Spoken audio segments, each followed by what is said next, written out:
phoenix. All ends with beginnings. What keeps the planet springing? The force in the beginning. Love. We've got to fight to give up who we are. So let's raise a fire and up cast to the stars. She's up all night to the sun. I'm up all night to get sun. She's up all night for good fun. I'm up all night to get lucky. We're up all night to the sun. We're up all night to get sun. We're up all night for good fun. We're up all night to get lucky. We're up all night to get lucky. We're up all night to get lucky. We're up all night to get lucky. We're up all night to get lucky.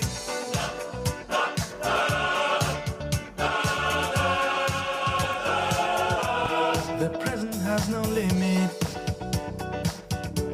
Your gift keeps on giving. What is this I'm feeling? If you wanna live, I'm ready. We've got to fight to give up who we are. So let's raise a fire and up cast to the stars. She's up all night to the sun. I'm up all night to get sun. She's up all night for good fun. I'm up all night to get lucky. We're up all night to the sun. We're up all night to get sun. We're up all night for good fun. We're up all night to get lucky. We're up all night to get lucky.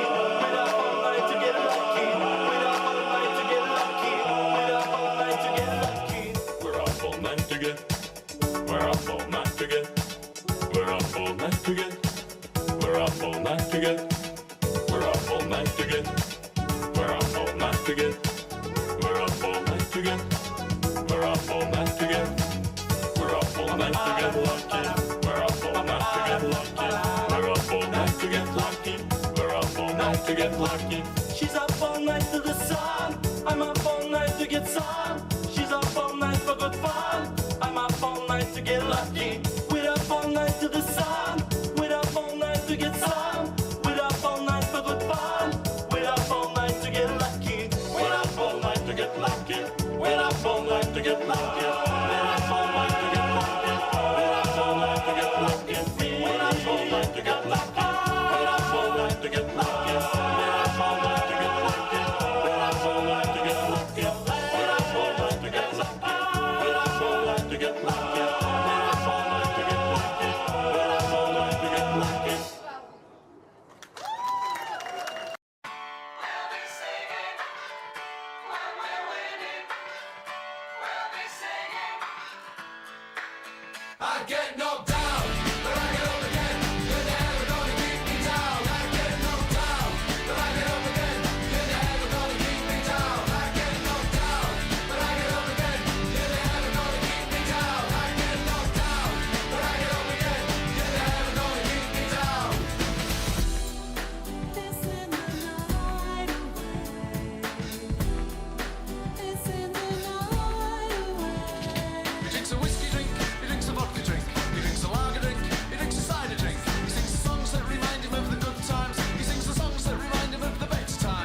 Hey, it's Hot Dad here. Thanks a lot for watching. If you like what I'm making, blast that subscribe button.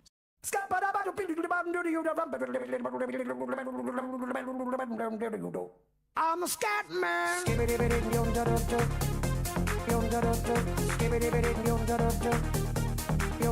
I'm a scat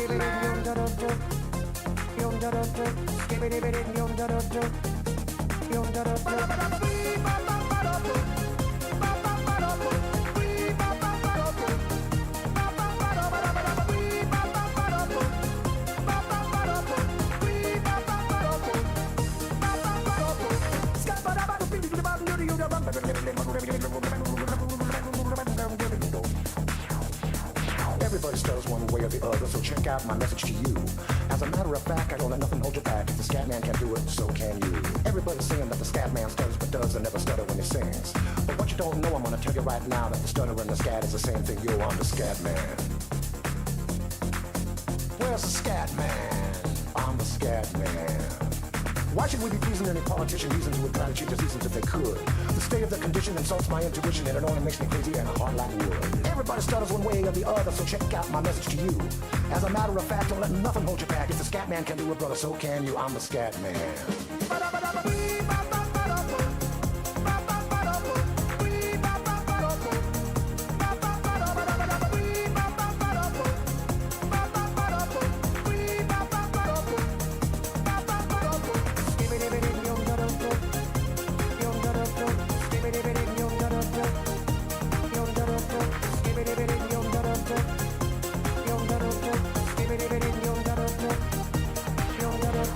Everybody stutters one way or the other, so check out my message to you. As a matter of fact, I don't let nothing hold you back. If the scat man can do it, so can you. I hear you all ask out the meaning of scat. Well, I'm the professor, and all I can tell you is while you're still sleeping, the saints are still weeping, because things you call dead haven't yet had the chance to be born. I'm the scat man.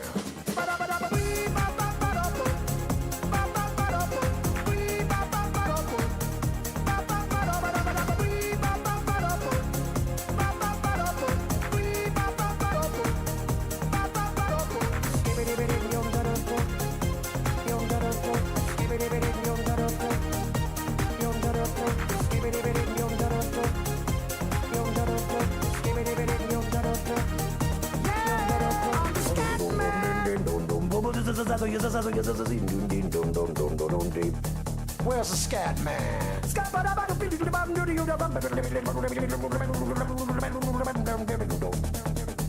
I'm a scat man. Repeat after me. It's a Scooby-Dooby melody. I'm the scat man. Sing along with me. It's a Scooby-Dooby melody. Yeah, I'm a scat man. I'm a scat man. I'm the scat man.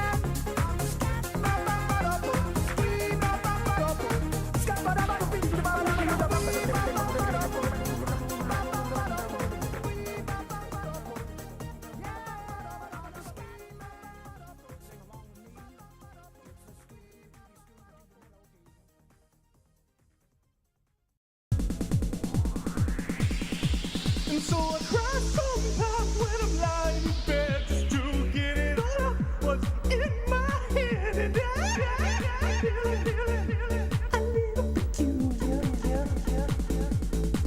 And so I wake in the morning and I step outside and I take a deep breath and get real high. And I feel the top of my lungs, what's going on?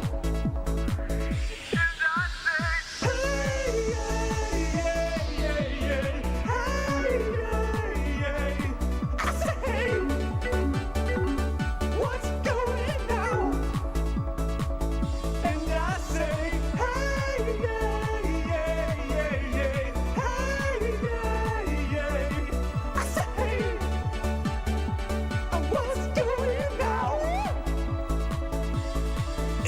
tries. Oh my God, do I try?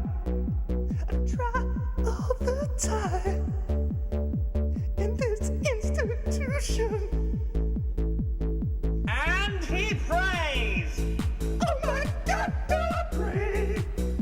I pray every single day. For a revolution.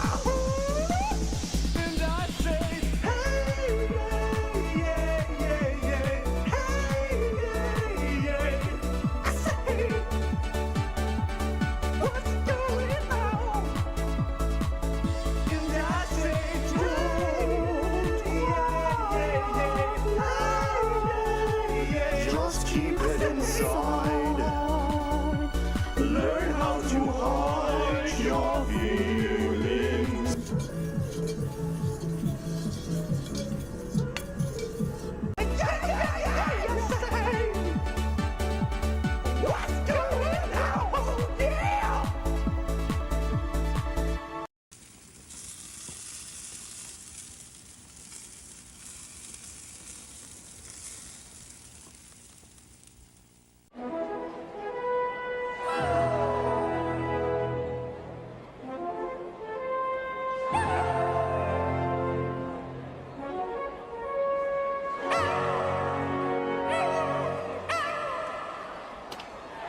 Hot dog, baby, hot dog, woo woo. Hot dog, baby, hot dog, woo woo. Hot dog, baby, hot dog, woo woo.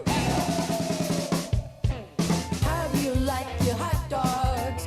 Get your red hot here. How do you like your hot dog? Get your red hot here. Hot dog, baby, hot dog, woo woo. Hot dog, baby, hot dog. Woo woo, hot dog, baby, hot dog. Woo woo, hot dog, baby, hot dog.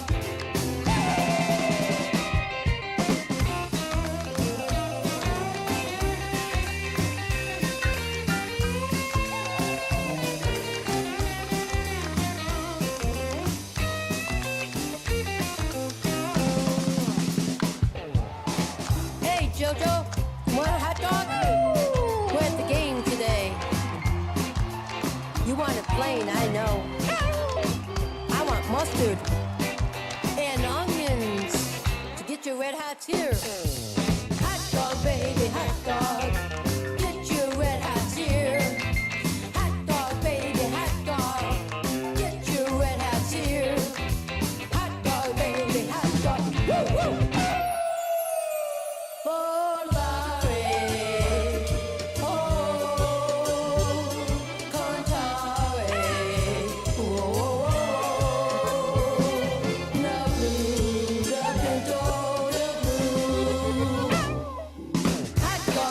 Hot dog, get your red hots here. Hot dog, baby, hot dog, get your red hots here. Hot dog, baby, hot dog, get your red hots here.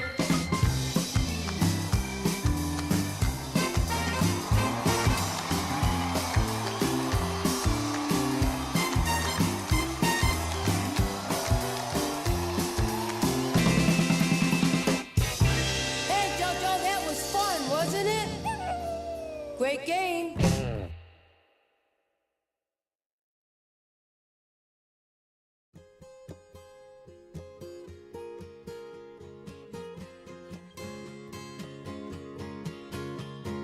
Why should I worry about rocking a sinking boat? It's all going down and we're majoring on the minor notes. See it from afar like the prophets in the days of old. See it in the stars, our conclusion has been foretold.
crashing sky.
I've got something to tell you. I've got news for you. Gonna put some wheels in motion. Get ready, 'cause we're coming through. Hey now, hear what I say now. Happiness is just around the corner. Hey now, hear what I say now. We'll be there for you. The Benga bus is coming and everybody's jumping. New York to San Francisco and intercity disco. The wheels are still turning and traffic lights are burning. So if you like to party, get on and move your body.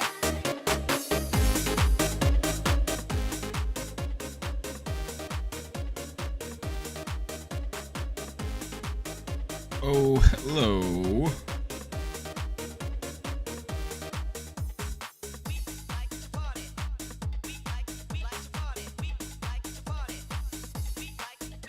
Hey now, hear what I say now. Happiness is just around the corner. Hey now, hear what I say now. We'll be I'm a little deep fried today. I need to adjust my camera settings. everybody's jumping. New York to San Francisco and intercity disco. The wheels are still turning and traffic lights It's the red shirt. I'm a little deep fried. get on and move your body. The Benga bus is coming and everybody's jumping. New York to San Francisco. There we go, that's better. Disco, the wheels are still turning and traffic lights are A little deep fried today. get on and move your body.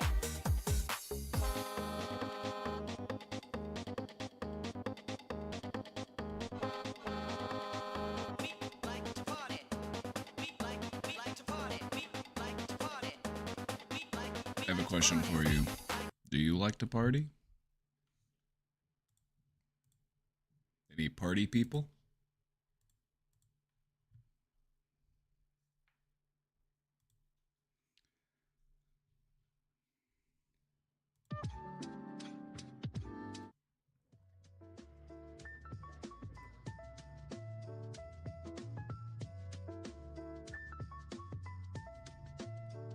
Yes, but in a way that I don't do it at actual parties. Being a party person isn't about going to parties. It's about being a party. You can be a party of one. That works too.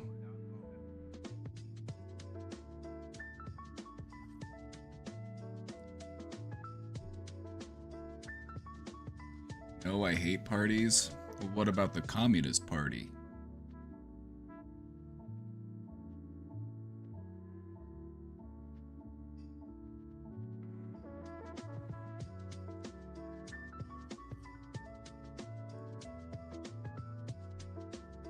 I'm going to a party this weekend and I'm scared shitless of having fun.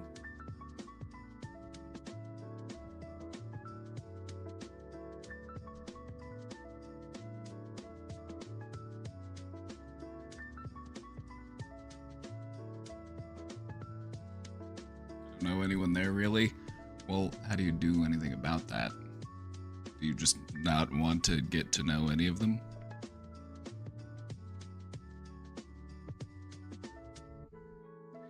If you're going to a party and you don't know anybody there, what do you do about it?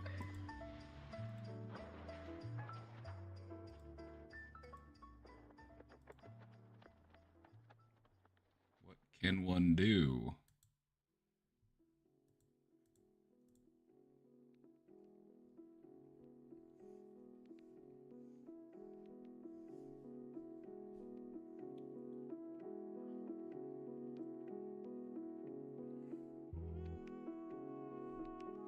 Just ask people questions about themselves. It works every time.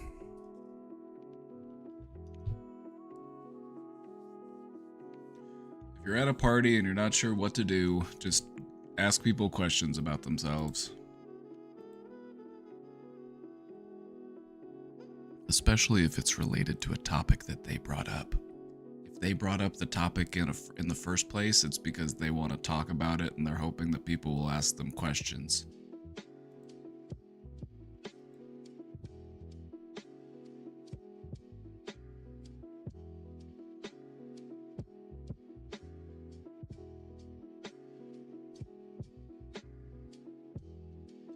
Usually crash parties, but go on. If nobody knows you, what can go wrong?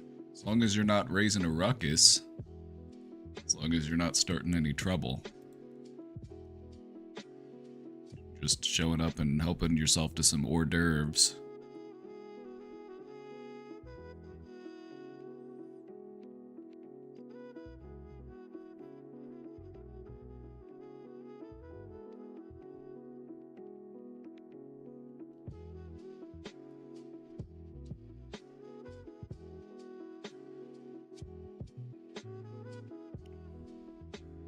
I would also advise against wearing any big titty anime clothing.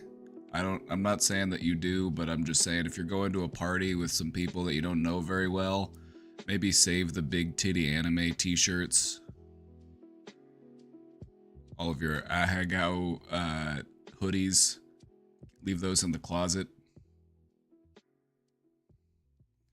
I walked into a sex party once and the host was frying chicken in the nude.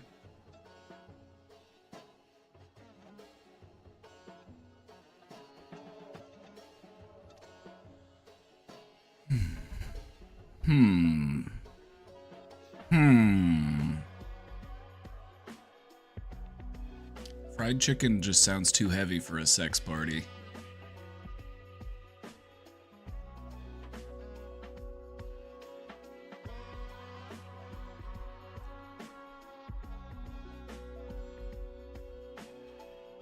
You just imagine the greasy fingers? No thank you. No thank you.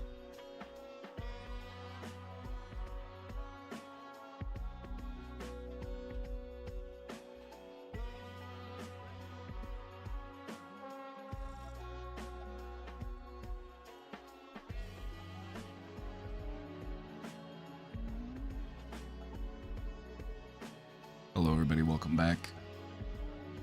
Hello everybody, welcome back. I'm your guy. I'm your guy. I'm here. What's up? How's it going? Welcome back everybody.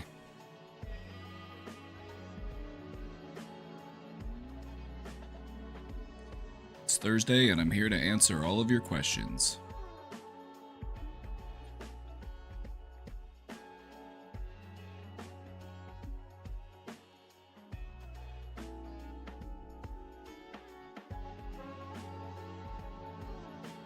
Host was a lady.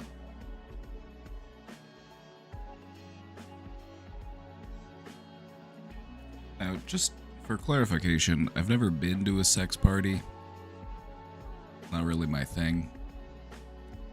But I would imagine if you were to have food there, you would want the food to be like, you know, nothing too heavy. Fried chicken, though? And you're just frying the chicken naked?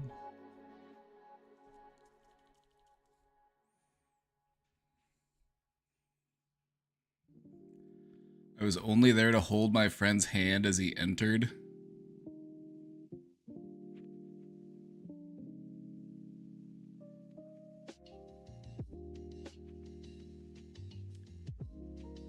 They were like, "Hey, Mander, I want to go to my first sex party, but I'm scared. Will you hold my hand?"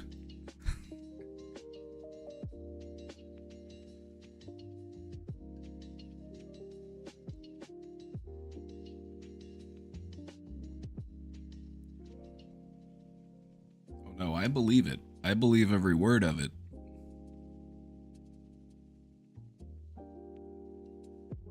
Kinda, yeah, his marriage was recently open.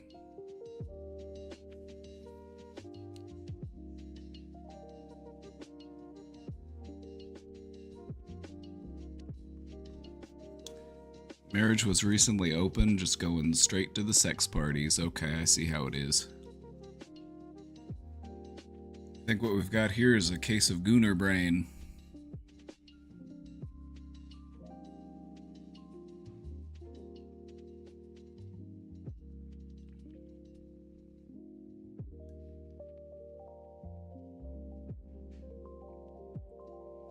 Mander, hold hander.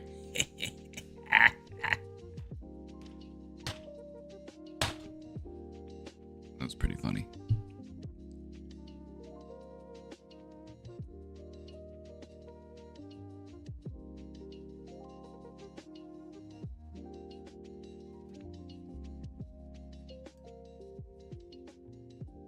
See, I told you this is why Leftward Ho is in charge of naming things.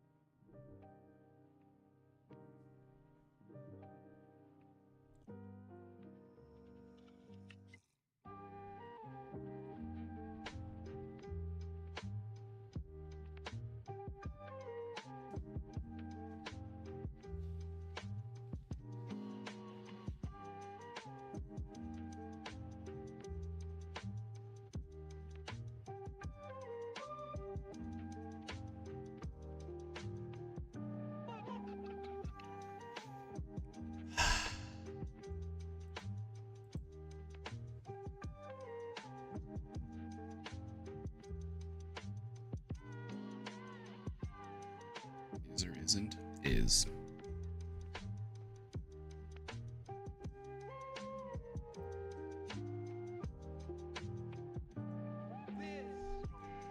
Browser's acting all buggy. Let's go ahead and refresh it again. Hopefully that fixes it. Alright, everybody. We're here for you today. I've got the question box open. If there's anything you want to talk about, we're here for you. Got my Buc-ee's shirt on.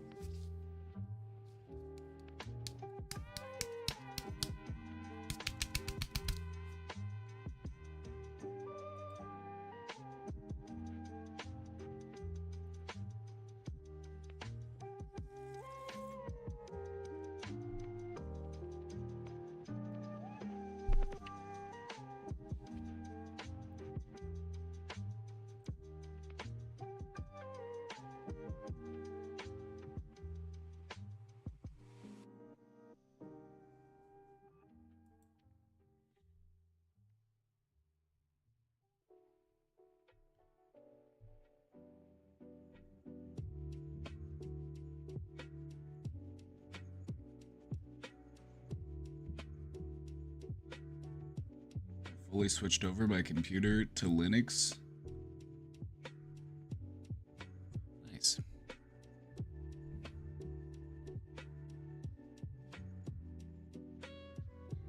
I don't know if I ever would. I'm scared.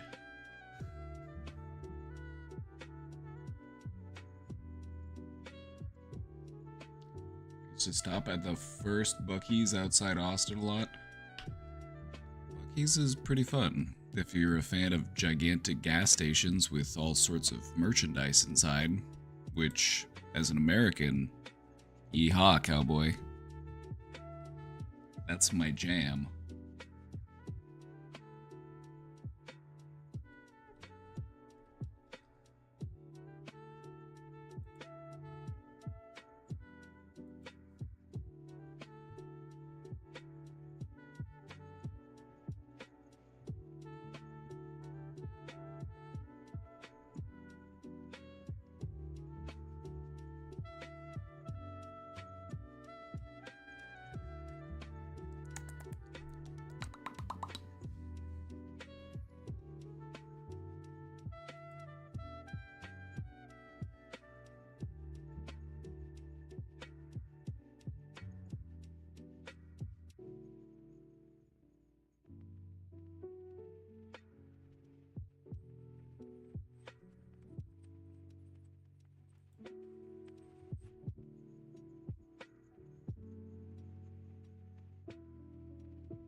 It's time to escape the Windows surveillance state apparatus. It's true. They just want to watch everything we do. What are they going to find out? They're going to find out that we're all just a bunch of freaks.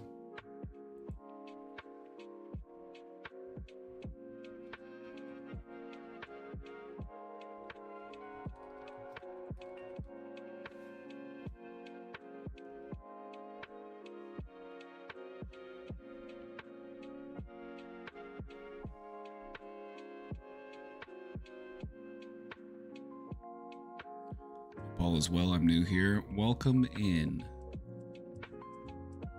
All is well.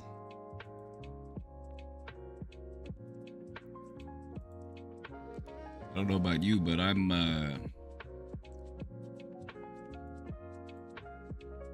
feeling the hopium. I'm feeling the hopium. New York just elected a Democratic Socialist as their mayor, which is pretty based. All of the worst people that you know are freaked out about that happening, which is also really funny.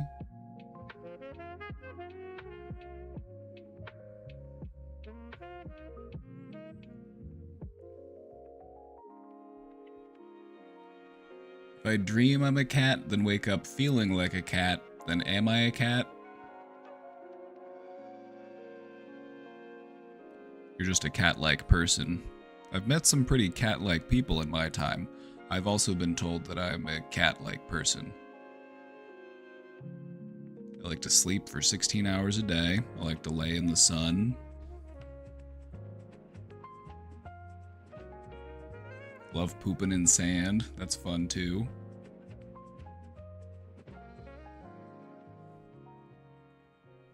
What do I do here? This stream is fascinating. This is the brain domain. What do I do here? We take questions from the community. I use all of my therapeutic skills. What do I do? Yeah, don't put me on the spot like that. What I do is, I'm here to help. That's what I do. I'm here to help. That's what I do. I've worked for many years in the mental health community. I've also worked as a counselor. And so I'm just taking everything that I know and helping people for free on the internet because I'm a crazy person and I hate making money. I just love helping people too much.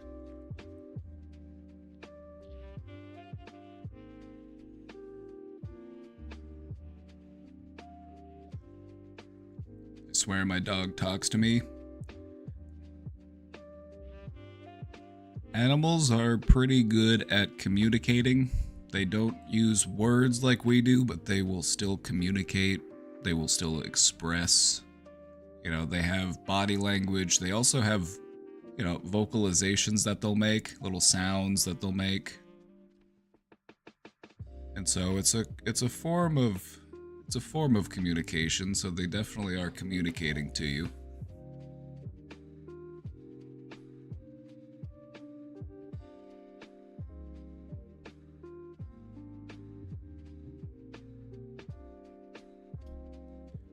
Don't shove an old lady that needs help at a grocery store in front of him. I won't be able to say no.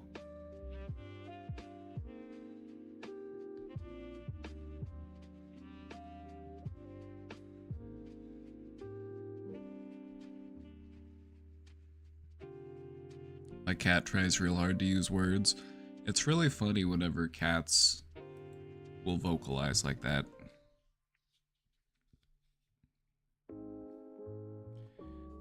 Beaver, he likes to sing, but he's got stage fright, so he won't do it if you are looking at him.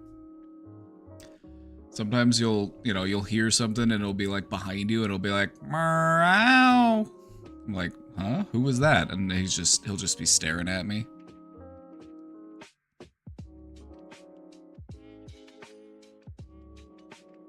How do I ask a question? You can either ask it in the chat, or there's a little link pinned at the top of the chat for the anonymous Dropbox. So whichever one works for you.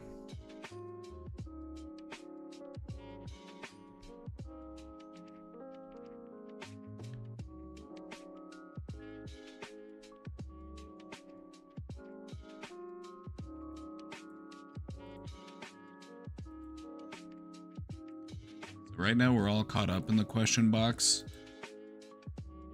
We're currently at 6,522 questions answered.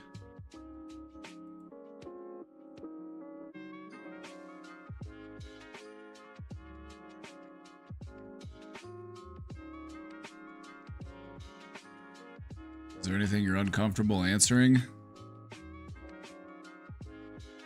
No, not really.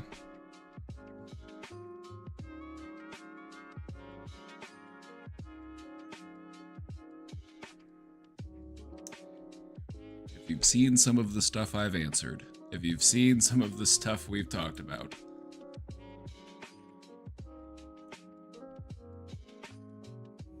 you did a presentation on Gooner Minds. That was a very professional presentation, alright? That was the Gooner psychology presentation. We handled that like responsible adults. It had a disclaimer, it had a glossary.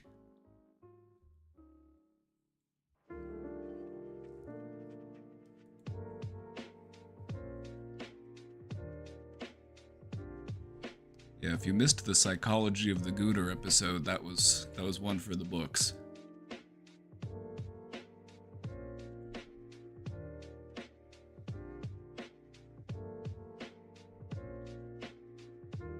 Dropping by to say a quick hi. Well, thank you. Welcome. Hello, hello. Amazing channel. I try.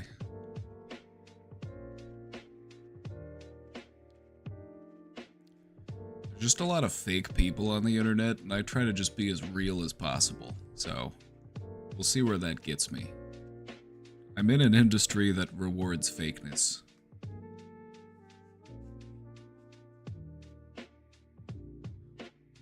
But I only know how to be me, partner.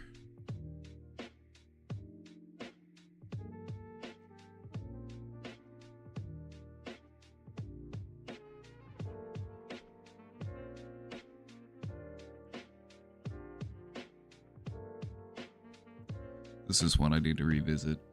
The psychology of streaming.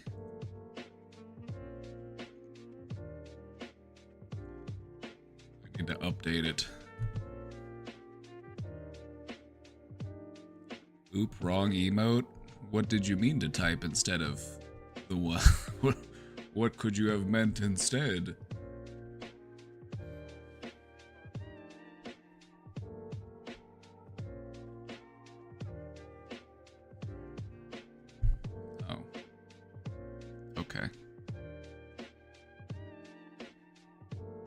I didn't mean that penis emote, I meant the other penis emote.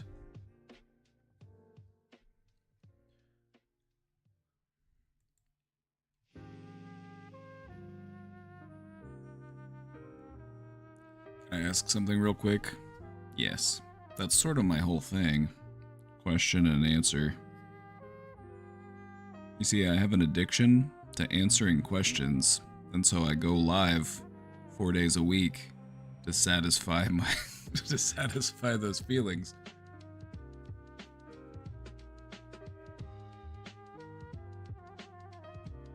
I always thought it was odd how many people come in here and talk about having a streamer be parasocial towards them, and I always found that baffling, but I popped into a small stream on Sunday and then got a DM from the streamer on a Tuesday thanking me for stopping by, and I don't know why, but that felt really weird.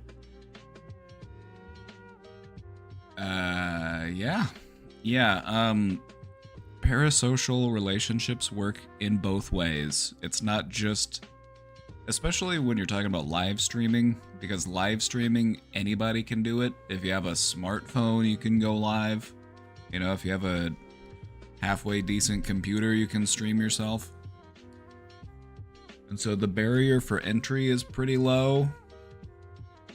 And so what you're seeing is you're seeing parasocial relationships that are developing, you know, and they're a bit more reciprocal. No, wait, not reciprocal. Some other word that means in both directions. But no, you'll see streamers that are parasocial with their viewers.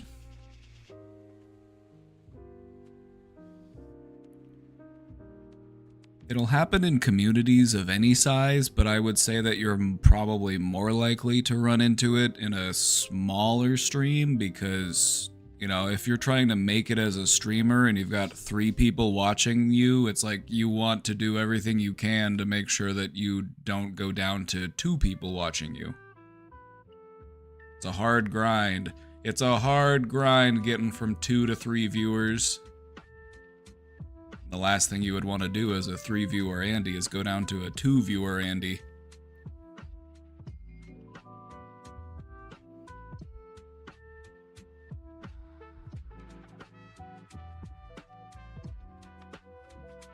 Like me personally, I just want more people watching so that I can help more people, but it is what it is.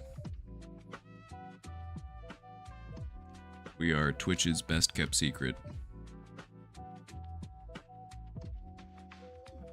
So it was around like 60 views, I think. Oh. So, you know, when you told me this, I was like, okay, this person... Okay, I don't... Okay. Yeah, that is kind of...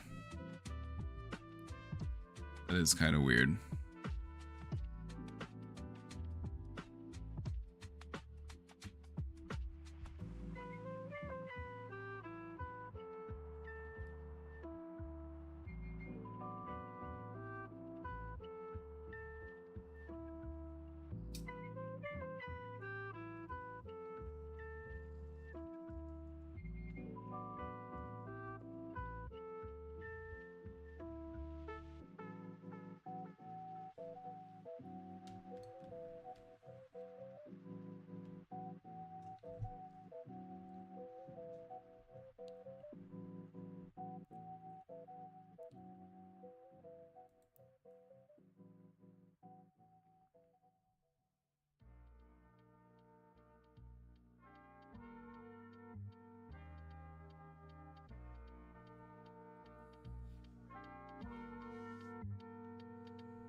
Yeah, I think it's kind of weird to be messaging people that come into your stream, especially if they've only ever been there like one time. Like, I can understand the concept of building a community, you know, and like maybe there's somebody who's been around for a while and you want to message them and be like, hey, I have some ideas for some content and I wanted to run them by you.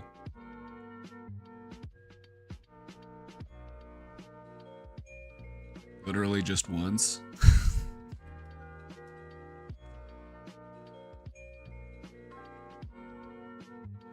There are some people in the streaming industry that are very desperate for success. They really want to make it as a streamer. A lot of these people do this not realizing that the desperation is a turnoff for most people. You know, if you want it too bad or if you're trying too hard, people will be like, I don't know. I'm not so sure.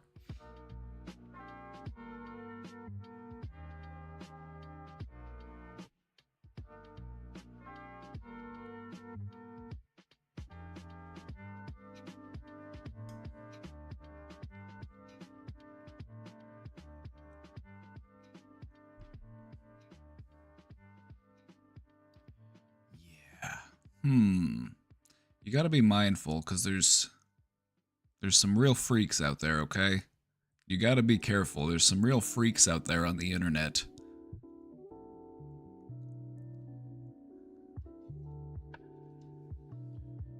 It's very dysregulated. It's very dysregulated out there on the internet, and there's a lot of weirdos that are gonna try to take advantage of isolated, lonely people.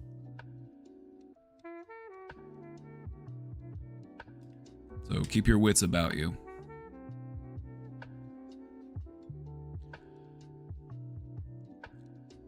I have many mental health problems, one of them being dysthymia, I guess. My question or issue is, I know exactly why I feel this way, but I can't stop it due to being emotion-based, as I'm almost entirely a logic-based person. See, this is a situation that you're not going to be able to logic yourself out of. You know, you can do all the math and you can be like, well, you know, as per my formula here, you know, I have the house, I have the car, I have the money, I have the spouse, I have the family, everything's going for me, but I'm still not happy. It's not a logic situation. It's not arithmetic. The reason why you're having a difficulty addressing these things is because they're emotional, and that's your weak spot. That's the area that you need to practice. But the good thing is that it's a skill and you can practice it. You can get more comfortable at expressing your emotions, connecting with your emotions, allowing yourself to feel your emotions.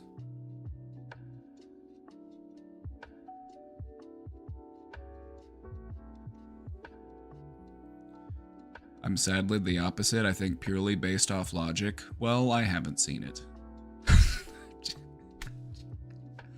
I'm just fucking with you, Goobins. Oh my god, I'm sorry. It was...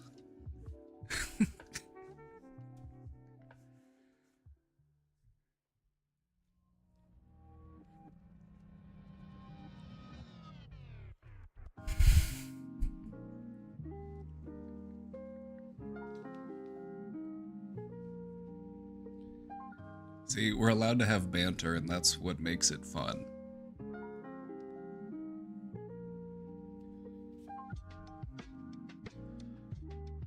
Also, no apologizing. This is a no apology zone. You're allowed to talk about how you feel. You're allowed to express yourself. So when you apologize, you get bonked. That's the rule.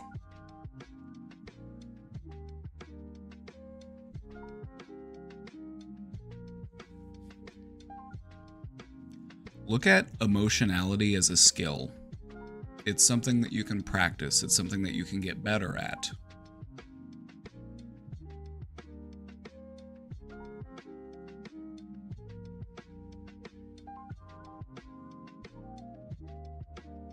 Have you tried meditation?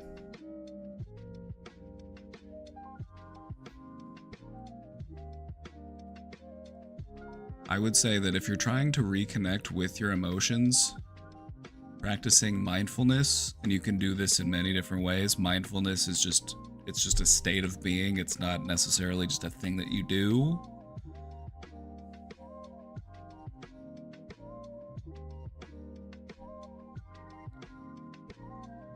What I would encourage you to try is whenever you start to notice some type of feeling building up within you, whatever that feeling might be, allow yourself to feel it without rushing to define it. Because that's what the logical part of your brain wants to do. It wants to figure out what this means, it wants to define it, it wants to put it into words so that I can understand it, and I can plug it in to the rest of the formula that I've got going, because I am a logical being. It all needs to fit within the programming.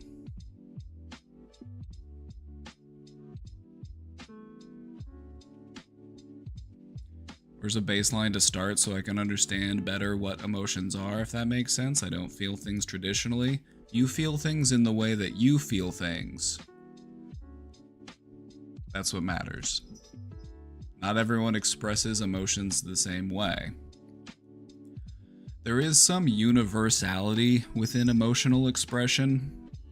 And what I mean by universality is that these are things that everyone shows, regardless of where you were born, the culture you were raised in. There are things that babies do. Babies will smile, babies will laugh. They do it as a response to stimuli. Hi, Beaver. Are you ready? Are you ready to come up here for your nap?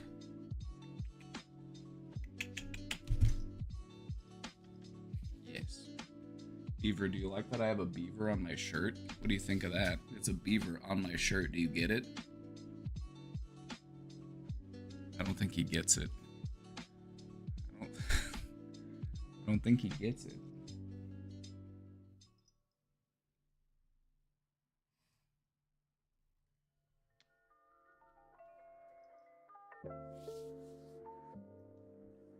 Okay. You could start in any number of places, but I'm going to start you with somewhere simple. If you're trying to practice connecting with your emotions, let's connect with one that's easy to do. We're going to practice connecting with the feeling of satisfaction.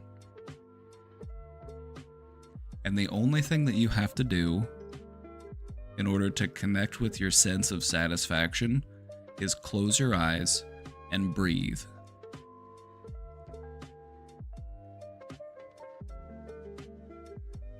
Taking a big, deep, refreshing breath will make you feel satisfied. You are biologically wired for breathing to feel satisfactory. That's why you do it all the time. And that's why it feels so uncomfortable if you don't do it.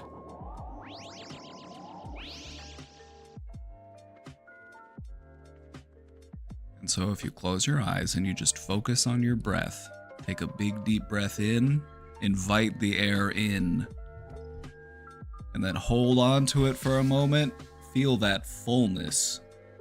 You're giving your body what is necessary. You're giving your body what it needs. This is good.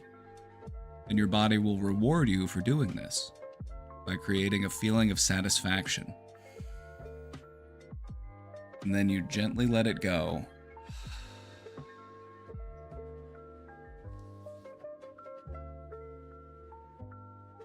The more you do it, the more you will feel it.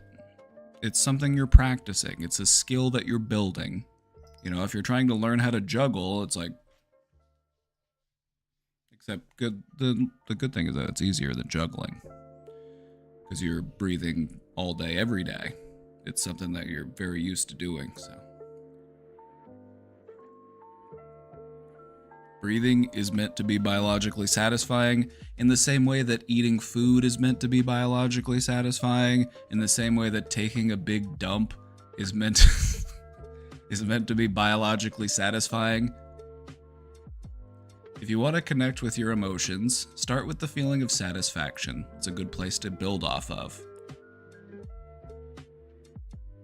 And then just continue to add on to it. Sugar Biscuit, thank you for gifting that sub. You are too kind. Beaver? You're really gonna do that right here?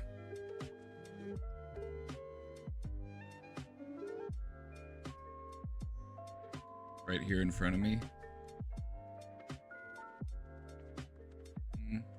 Mm-hmm. Mm-hmm.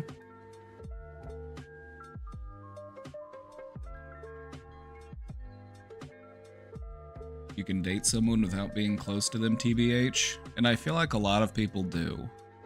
Being alone is scary, and a lot of people will stay in relationships for much longer than they need to or they plan to because, like, what else do they have to go with?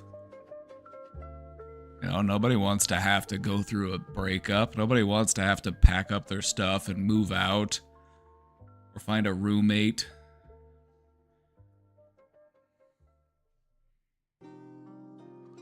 I do not feel like my girlfriend knows me. I know her. It's not reciprocated.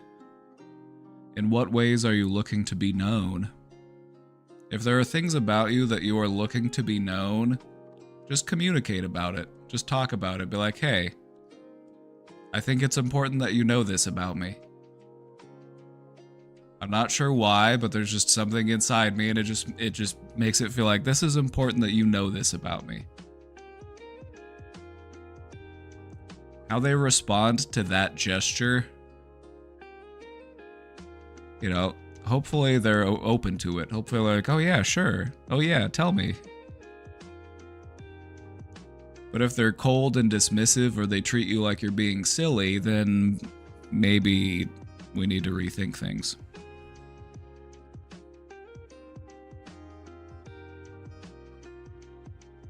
You know, just be open and be genuine and see what they do about it.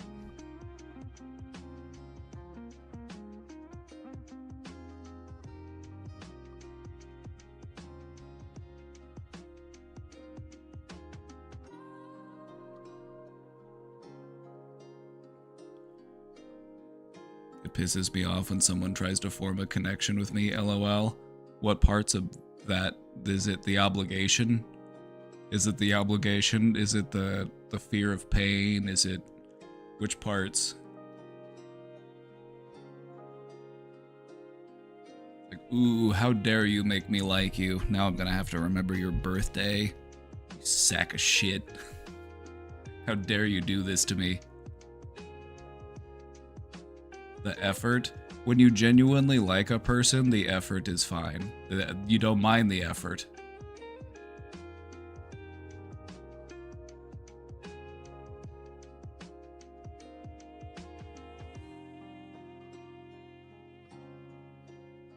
It doesn't piss me off, it scares me. Like, why are they doing this? Because they want to make you laugh and smile and feel appreciated and maybe offer you the occasional hug. How dare they? Those fucking bastards. How dare you love me? Don't you know I don't love me? How could you do it, you fucking idiot?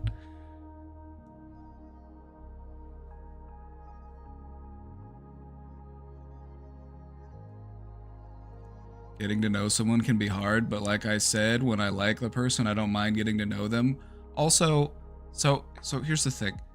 You've sometimes got to get to know somebody in order to appreciate how much you actually do like them. Like, if I just met you at a party, all that I know is that you like to party, which is kind of cool. That's all right, but like, lots of people like to party, so... you know, I'm gonna need more specifics than that. Like, what else do I learn about you? Well, the music's kind of loud, and so I can see like, oh, yeah, maybe you like this type of music. Maybe you like, you know, like, I can only glean so much within this context. We need to hang out additional times. We need to have times where we can talk about stuff and go over our mutual interests. Round 2 of the interviews.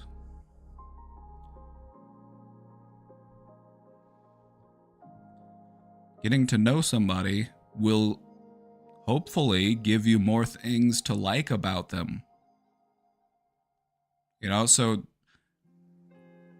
don't reserve yourself only for people that you immediately like completely right from the get-go. You know, because sometimes that's actually a red flag. Sometimes if somebody is too appealing, too enticing, it's like, what are they hiding?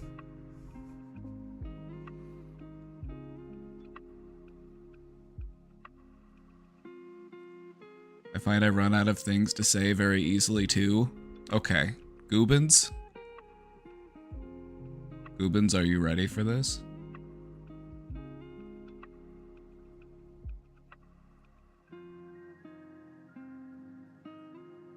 If you ever feel like you've run out of stuff to say, just go like this.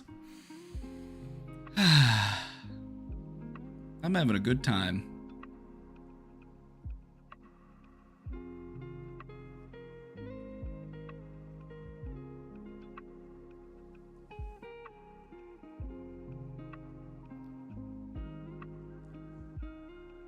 Do not underestimate the importance of having a relationship with somebody where you can sit there in silence and be totally fine. Part of why relationships, friendships feel exhausting because we feel like we have to keep up this act all the time. Like, well, I gotta keep entertaining them. I gotta always have stuff to talk about. I've always gotta have interesting quips. I've always gotta have jokes. Like, no. Find somebody that you're comfortable just sitting there doing absolutely nothing with.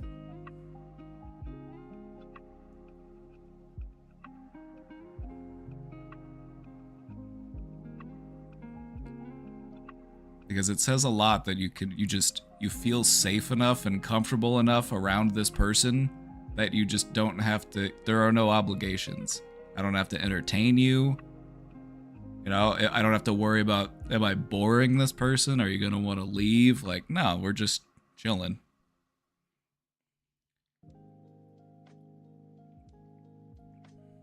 I enjoy some nice silence. I prefer silence, but people just can't help but keep talking to me.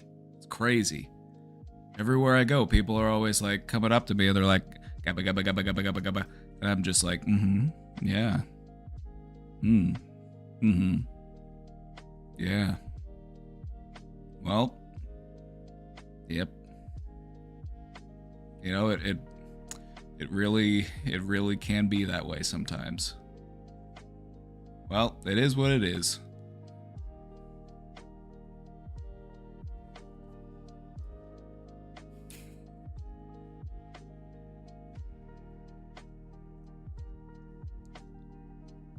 What I've noticed is that most people that I talk to just want to talk at you, but every once in a while you'll run into somebody who actually wants to ask you questions, and it's always such a fucking relief. Isn't it always just such a relief whenever somebody is like, hey, I'm interested in that thing that you know stuff about, or that thing you have experience in. Could you tell me more about it? And it's like fucking ding, ding, ding, ding, ding, ding, ding, ding, ding.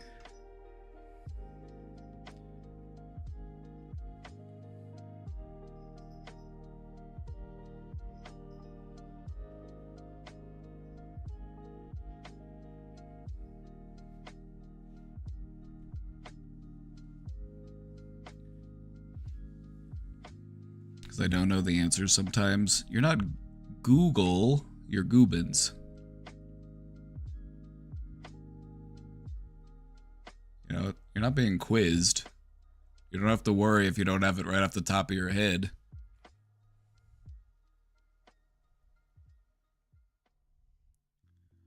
You know what you do if somebody asks you something and you don't have the answer? You're like, well, I think it's one thing, but let me just double check real quick because I don't want to give you the wrong information.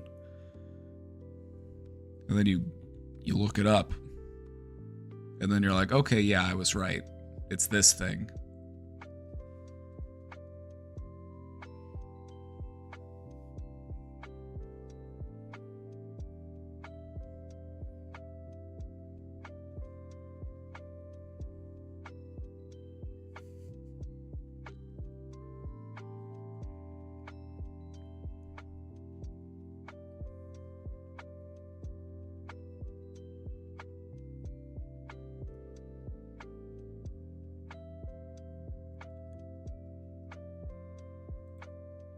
I like to know what everyone likes and what they are thinking. And it's crazy to me that anyone has ever, you know, intentionally made you feel like you're a bad person. That blows my mind. You know what? It's probably more likely they were intimidated by your kindness because they can't be that way. They don't know how to be that way. And so they're envious of you.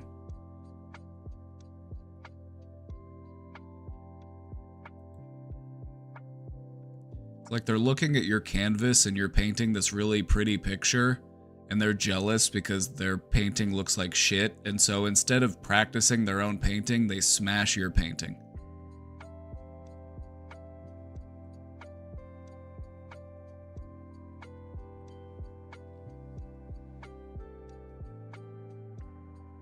Well, if I can't have it, neither of us can have it.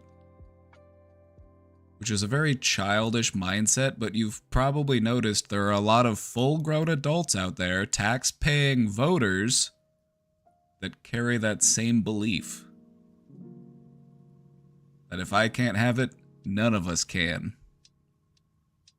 Can you just take a moment to think about how much damage that belief has caused? How many good-hearted people have been made to feel like shit because of that insecurity?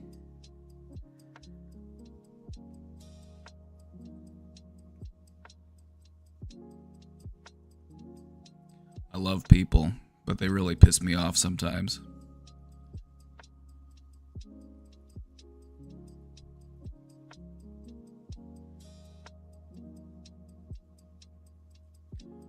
Or that if they have it and the ideas all can have it, they shouldn't be the case there. Oh, yeah. Like, I've had people ask me questions where they're like, hey, my friend started dressing this way and I really like the fashion. I really think it looks good on them and I want to start dressing that way too, but I'm afraid that they're going to accuse me of copying them.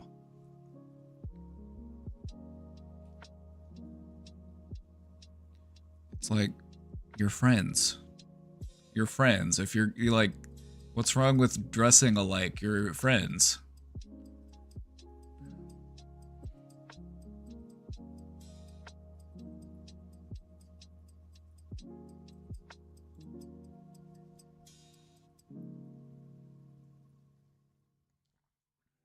Only very immature people care about that. That's the problem with... That's the problem. That age does not guarantee maturity. Because actual maturity, like actual emotional maturity, it takes work. And a lot of people would just rather not do the work. Just...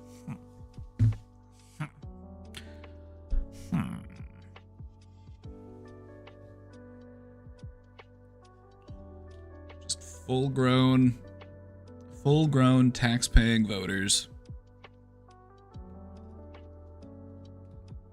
These people got a 401k, and they're acting like middle schoolers.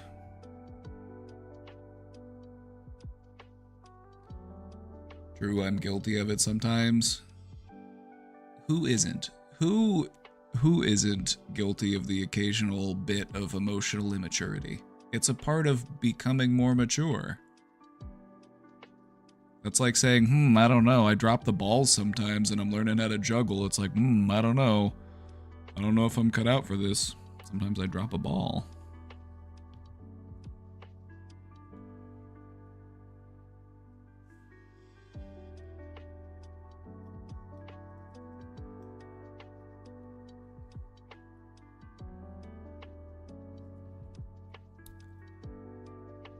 You know, it comes with the territory of having a parent that came from a militaristic background. You know, if anybody here has ever had a parent that was in the military or in some sort of like paramilitary structure, you know, like a police officer, you know, some sort of security figure, it's like they take themselves very seriously and they insist that you take yourself very seriously too. And you need to like hyper-analyze yourself and perceive any possible weak points. It's security brain. It's how traditionally masculine men handle their anxiety. Just got their head on a swivel, just... You ever wonder why dad reflexes are a thing? Because... They're like a coiled spring.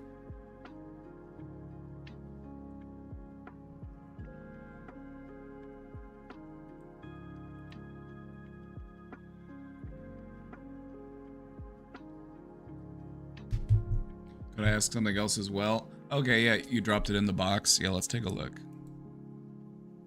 I also worded it odd. That's fine. I'll figure it out.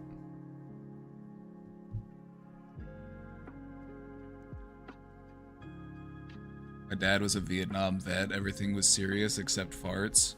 You know, I can't blame people for coming back from Vietnam being very serious because we put those young men through absolute hell. It's despicable. I had a guy on my caseload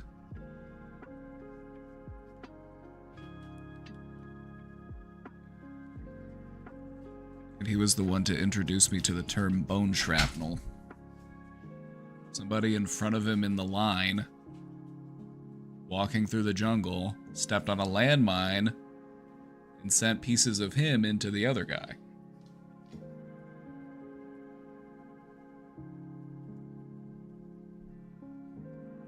The age of American imperialism will forever be a blight on our history, and I'm hopeful that we're able to move past it because it's long overdue.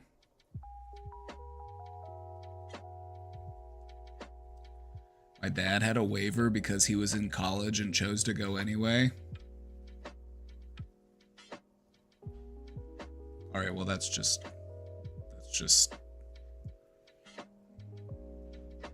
You wanted to go to war. A lot of young men are primed for that. You gotta think about how much conditioning they receive. You know, we give them toys from a young age that look like guns and knives, and, you know, it's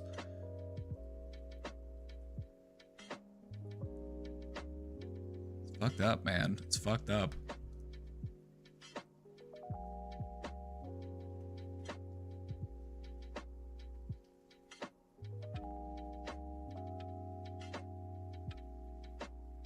So it does say something about the individual if they were really hungry to go to war, but, you know, a lot of it is also the social conditioning.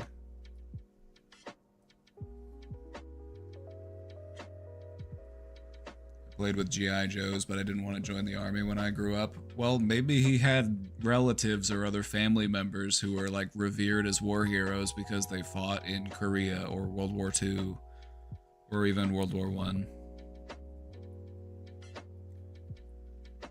There are things to consider. The hero worship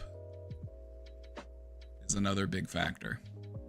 If you didn't grow up around that, if you didn't have like pictures of your relatives wearing their uniforms on the wall in your house as a child, you know, if you just played with the toys, it's like, okay, whatever. That's just a part of the recipe.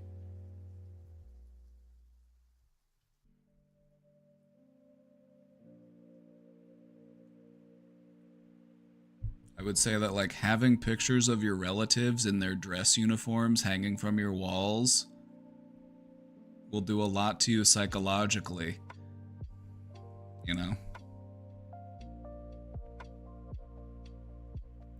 Don't argue it. I didn't think you were. I'm just, you've encouraged me to explore some more parts of it because there really is a lot socially that factors into like essentially brainwashing young men to prepare them to fight and die in overseas conflicts.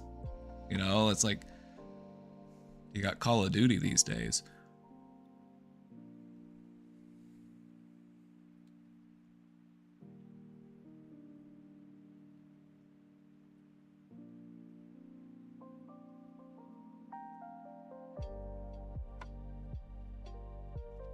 All right, I want to take a look at this question.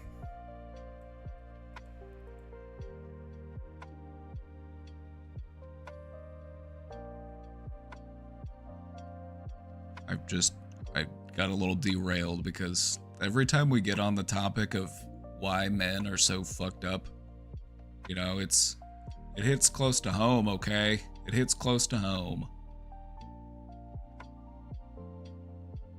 I just feel really bad for all of the people that got suckered into enlisting in our imperialistic army.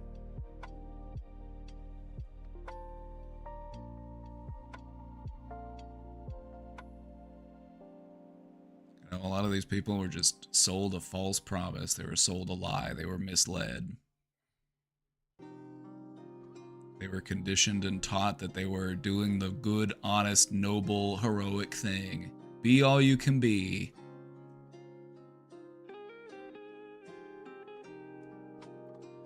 That inner city kids see it as an opportunity for social mobility. Correct. For a lot of impressionable young people that don't have the access, it's a way to get money. It's a way to pay for schooling. It's a way to find housing.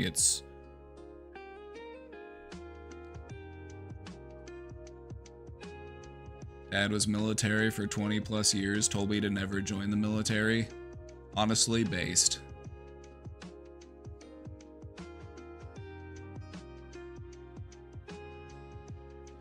Like, don't get me started on this topic because I will really go into it, and I don't want to get into it right now because there's a question that I want to answer. Maybe we'll get into it a little more later.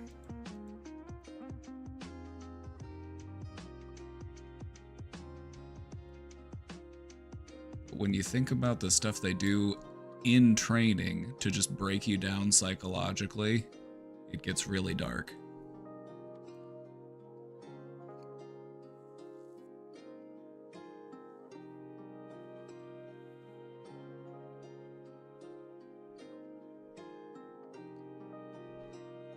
You're only allowed to chew your food a certain number of times. You're not allowed to look at anybody else when you're eating.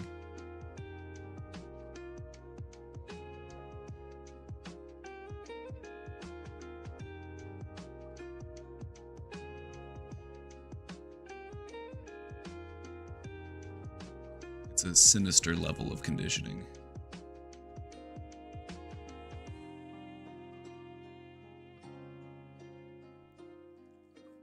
I get the whole anti-war thing, but how do we ignore that for the most of human history it was wars?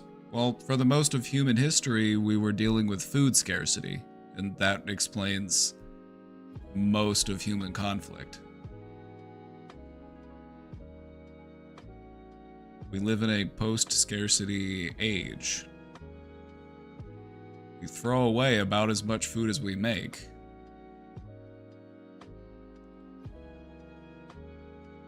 So at this point, it's like, what are we fighting for? Are we fighting for dirt? Are we fighting for territory?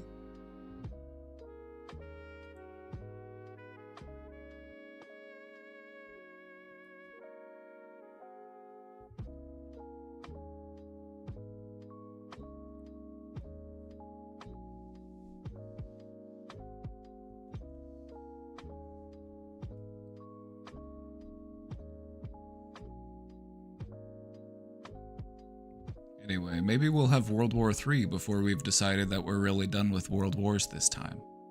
You know, maybe the war to end all wars will be a trilogy. You know, we love a good trilogy.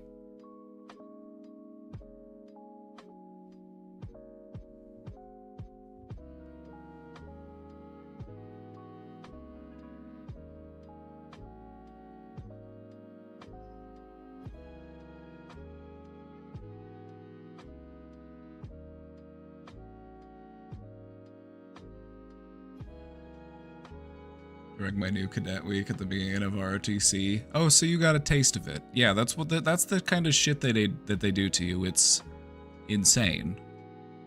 You can see that it's designed to just psychologically break people and make them compliant. It's messed up.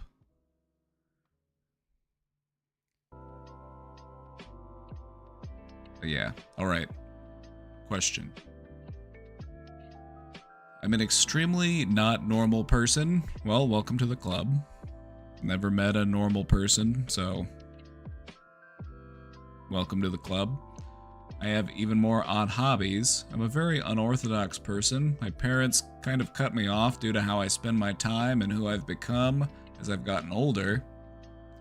One of them include trying to solve a range of problems in my area. I've solved many crimes/issues ranging from big to small in my town.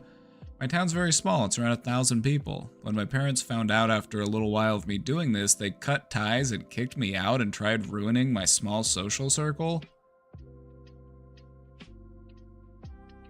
Why would they do that? That's so strange. Like, my child's doing something I don't approve of. Let's ruin their life. It's like, what? Hello? Am I taking crazy pills here?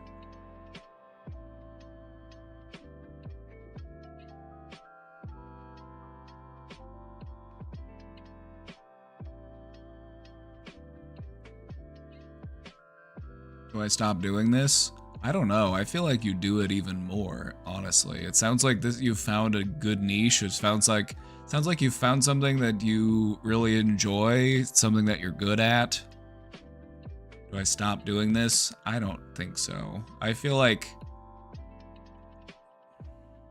you know, if your parents aren't able to get behind what it is that you're doing, and I'm not even saying that parents need to like unconditionally support their child no matter what they're doing. Like if you're doing drugs under a bridge, I don't need to like pull up in the minivan and be like, go get him, Tiger.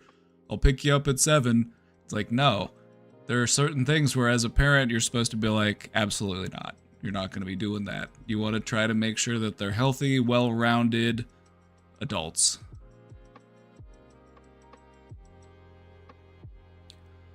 But it doesn't sound like you're doing anything bad. It sounds like you're actually providing a positive service to the community, so I wonder what their problem is with it. Do I try to explain it to my parents? Do I try to go somewhere with this hobby of mine, or am I just like odd? Well, some people do this as a job. They call it a private investigator. Some people do this and they get paid a lot of money to do it. Or is their view valid or shallow? I don't know what their view is, except that they're just anti whatever it is you're doing. I know it's a very weird question. I'm sorry. No apologies. That's the rules.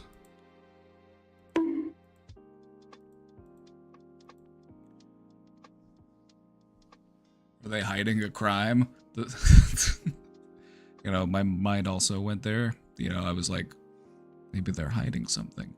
Maybe they're worried that you're gonna figure out what they're up to. That's just my suspicious mind.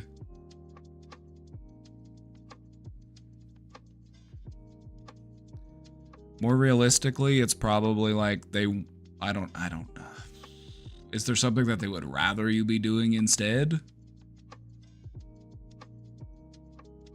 They think it'll turn into something like a killer or whatever because it isn't like a standard thing to do socially, I guess.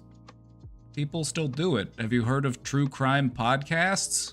We have people out here solving crimes on their own because the police are so shitty at solving crimes.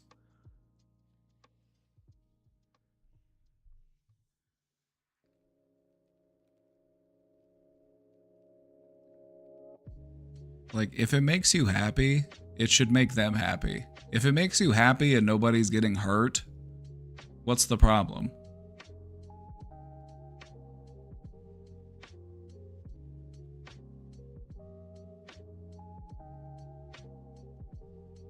And so if you wanted to talk to them about it, I guess I would just ask them the same question. I'm like, it makes me happy and I'm not hurting anybody, so what's your problem with it?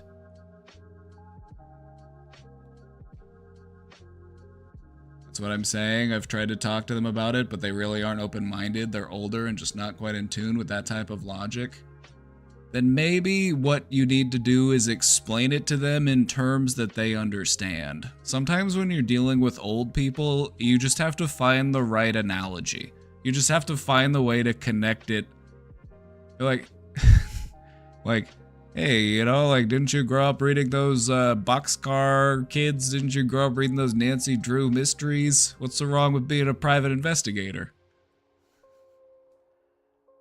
When you're dealing with older people, sometimes you just have to, like, connect it with something that they understand. So that way it helps them to understand it better. Because you're asking them to think too far outside of the box. You need to go a little bit closer to what they know.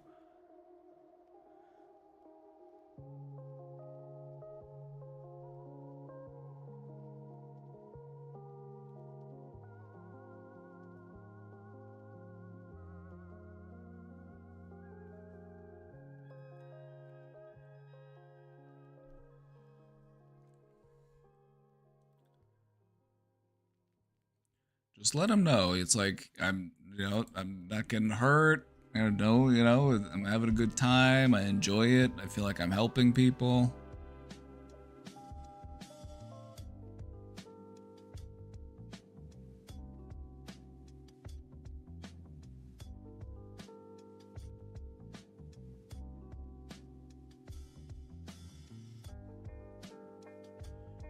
Today in therapy, my therapist asked if we have done a questionnaire for ADHD, and I took it in the session today, and she showed the results, and it showed it was extremely likely I have ADHD, and she wants me to go to a mental health psych clinic to get assessed. I'm worried to get assessed because I don't know if I want to take meds because they might fuck me up. You don't have to if you don't want to. Nobody's gonna pull you aside and hold you at gunpoint and be like, take the fucking Vyvanse. It's not gonna happen. Like, stuff, get that Adderall inside. No, it's not gonna happen. It's not gonna happen. You are an adult, and you get to decide if you want to take medications or not. If you want to find other ways to try to make it work, you can. And I would encourage you to. I would encourage anybody who has ADHD, anybody who feels like they have ADHD, to practice things that can help you to manage it or cope with it without relying on stimulants. Because as effective as stimulants can be, it really is just a short-term fix. It's, you're going to build up a tolerance to it. You're going to need to take more and more of it. And it's also going to, interfere with your natural dopamine production.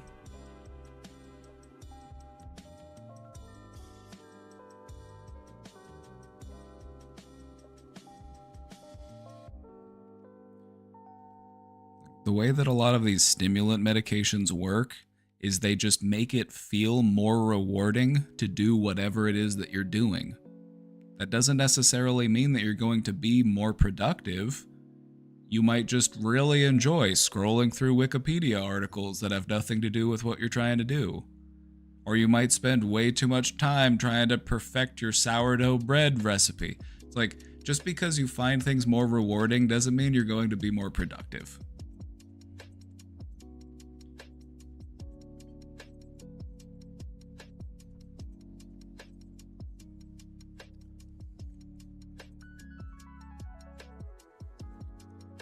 I think that they can be helpful if you do feel like really overwhelmed and you can't get anything done. I feel like they could be helpful, but you should also be practicing other things as well.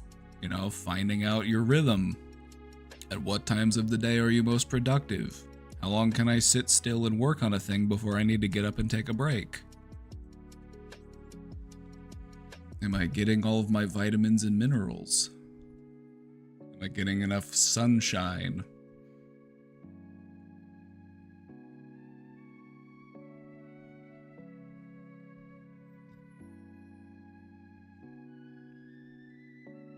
Not to blame capitalism for everything, but I feel like capitalism is a big part of why people, like everybody, feels like they've got ADHD these days. It's that, and it's also the way that social media is set up to just bombard you all the time. It just demands your attention all the time. Everything is like, oh, hey, look over here, look at me, this is important, you need to know this, make sure you check this out, turn on the notifications.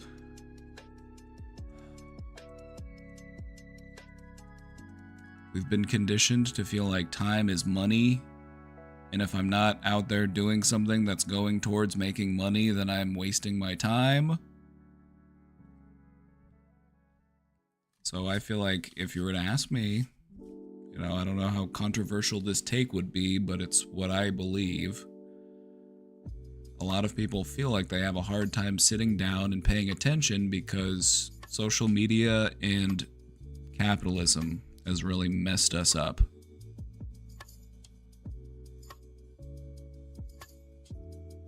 Like, do you think hunter-gatherers had ADHD? Probably not.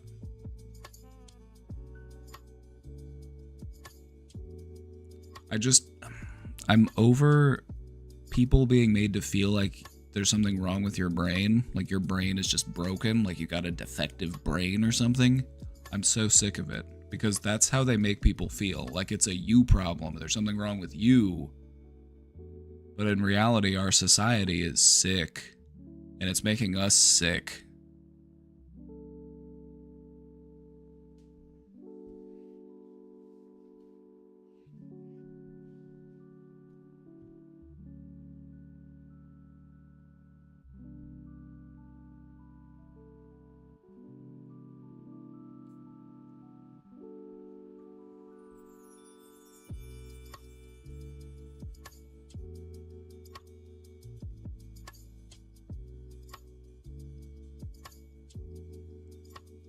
Therapist said that she could still see me to help with my trauma because that's what she specializes in, but I don't want to pay for 2 therapists. Wait, what else were you hoping to work on?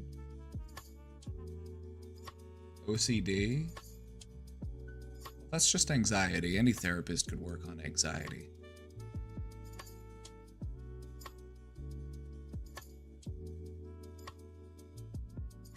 Now, there are probably therapists that would specialize, but you don't need to see a specialist for everything. OCD is super treatable, by the way. It's very treatable. She said she knows nothing about OCD or how to help treat it. Where did she go to school?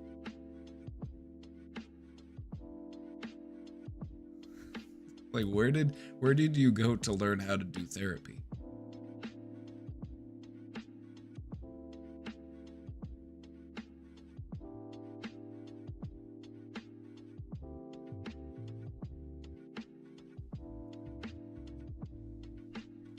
I don't know, maybe it's just how I was trained, but like OCD, I'm just like, that's standard stuff. That's like...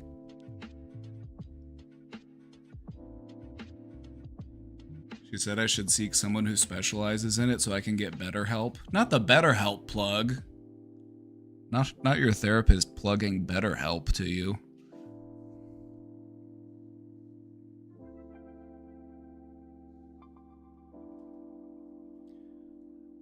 Okay, so the thing about... Hold on. Questioner, I'm distracted. Give me a second. We're talking about therapy, so it's somewhat related. The thing about working on OCD is that you do most of that shit at home. You do most of that shit on your own. It's very formulaic. It's very step by step. The therapist is there to basically just like go over the steps and talk about them and answer your questions and, you know, and then you do the actual work whenever the thoughts pop up. Whenever you feel those compulsions, that's when you're like, okay, now I need to take what I learned in therapy and apply it. You do that at home.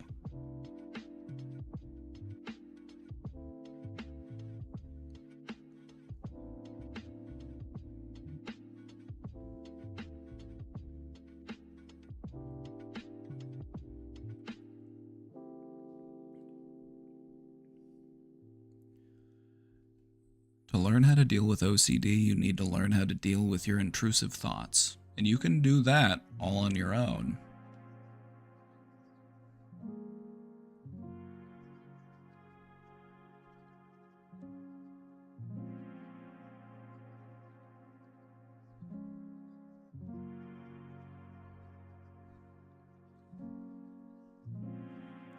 Now, what you might get when you go to a specialist, now let's say that you, like, this is just kind of the basic, because there's like a gold standard for treating OCD, and I feel like most therapists should know how to do it.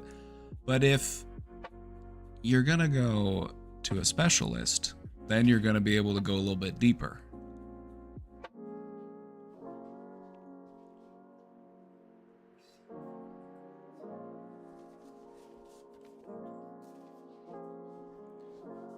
For example,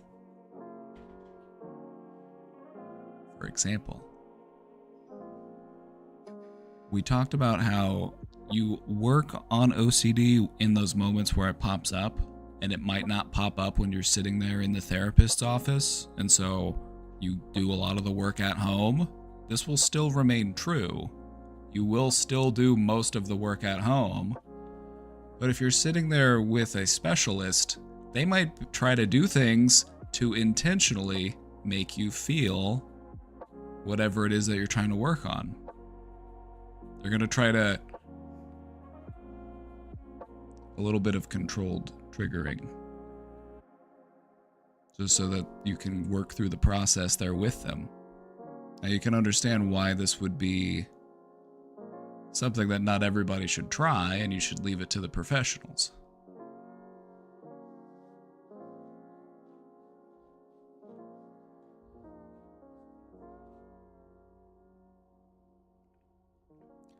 Want to get better, but I don't know if I can deal with being intentionally triggered right now.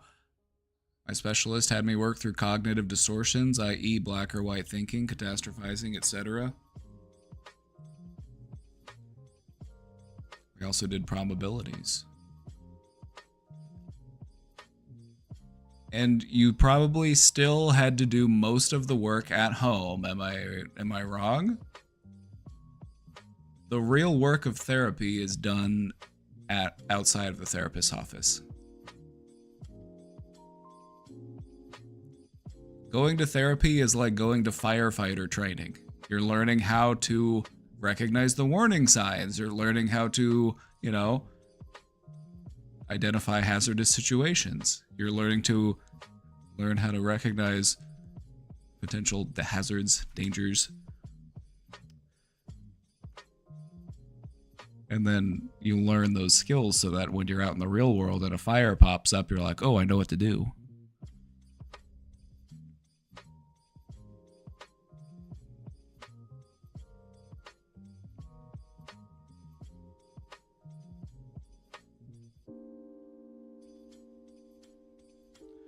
Ultimately, OCD stems from anxiety. It's an anxiety disorder.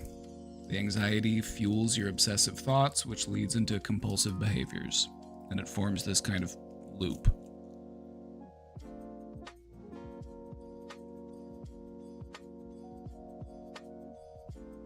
If you can work on how you respond to your anxiety, that will help you across any moment of anxiety.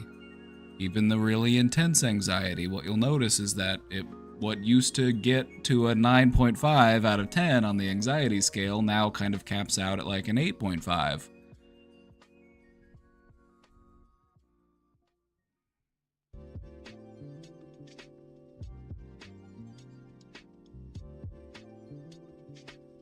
I don't know if I know too in depth about most of the stuff that triggers me or anything, because when I do realize what I'm doing, it's subconsciously happening.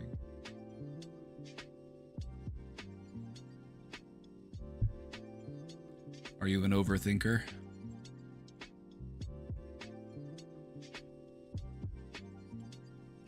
If you're an overthinker in life, you're bound to overthink yourself as well.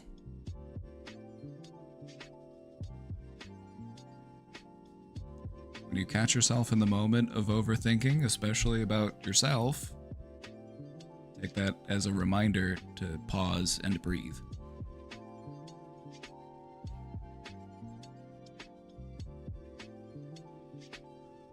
All right, let's take a look at this question here. Today in therapy, my therapist gave me an ADHD questionnaire. I don't know if I want to go get assessed because I don't know if I want to take meds because I'm worried that they might fuck me up. I'm also worried to self-diagnose or read about it because don't self-diagnose. Don't self-diagnose because when you go online and you read stuff, you'll almost always be like, oh my God, that's me. Because you'll read what the symptom is and then you'll think about it and you'll be like, well, there was this one time where, yep, I did feel that way or I did act that way. It was 8 years ago.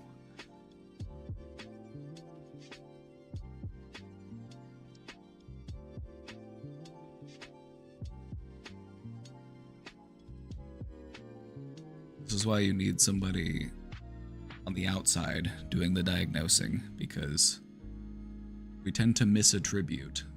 And this happens commonly. They even warned us about it whenever we were in school and they were teaching us about how to diagnose. They're like, there will be times when you're going through these symptoms and reading them that you're like, now could that be me?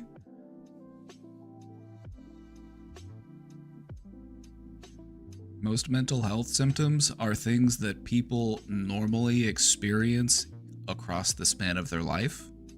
It's just that they are at the highest level. And so sometimes you might get stressed. Sometimes you might feel overwhelmed. Sometimes you might feel sad.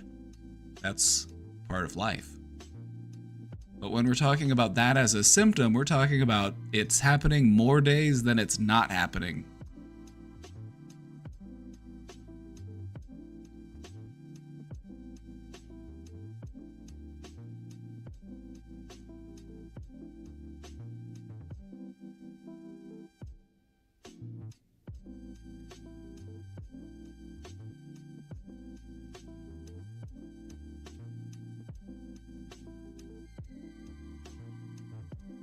I'm worried to self-diagnose or read about it because I don't want to convince myself I'm something when I'm not. This is a very important thing to talk about, because there are people who will go online and they will identify as having a diagnosis, and then they'll engage in their little communities, and now everything's a symptom.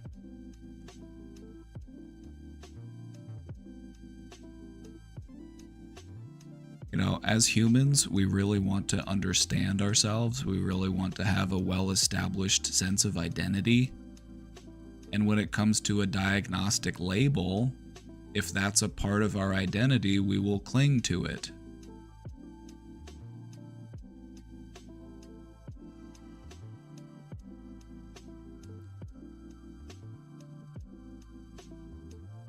If you're going to spend time in mental health spaces on the internet, I would encourage you to focus on the ones that are catered towards healing and self-improvement, rather than the ones that are just like, did you know that this is also a symptom of ADHD? Do you ever pour a cup of coffee and then forget that you poured the cup of coffee and now the coffee's cold? Do you ever pack yourself a lunch for work and then leave it in the fridge and forget to take it to work with you?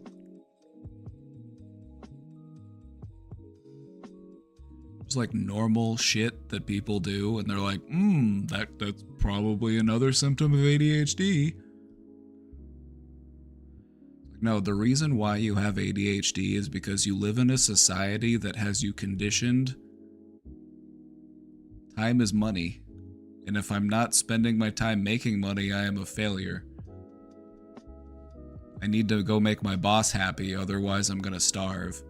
We live in a system that was not meant for humans to operate in a healthy way. It is a very sick system, and it's making us sick. So of course you don't want to sit there and spend 8 hours a day looking at spreadsheets, especially when your boss is just sitting in their office doing who knows what, getting paid who knows how much more than you.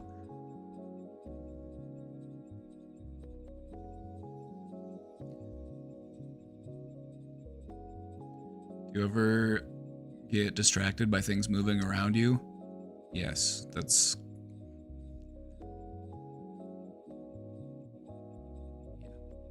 how our brains work. Moving objects are more attention-grabbing than stationary objects because, well, I need to make sure it's not coming right towards me. I need to know if I need to duck out of the way or not.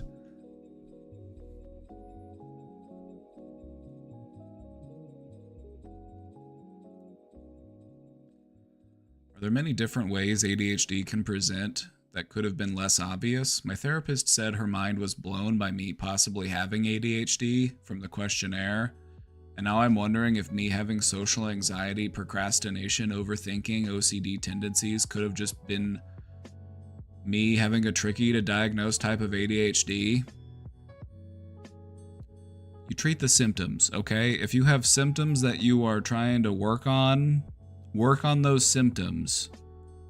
Don't feel like I have to cling to some diagnostic label. Don't make it a part of your identity. You have a plastic brain and you can mold it, you can train it, you can teach it to operate in different ways.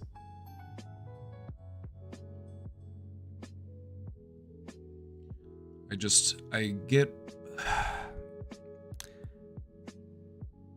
just frustrating.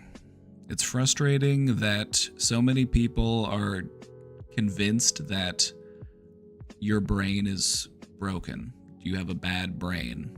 There's something faulty with your brain. It's like, no, your brain is fine. Your brain is fine. You're just living in a system in which you don't know if you're ever going to be able to own a home. You're not getting paid as much as you should. Things are becoming more expensive every year. You're only afforded a few days off for sick time, if you get sick time. I feel like it's important for people to recognize that the system we live in is making us sick. It's making us unhealthy. Oh, and don't even get me started on what you have to do if you actually do get sick. Don't even get me started on the American healthcare system, because that's another big part of the problem.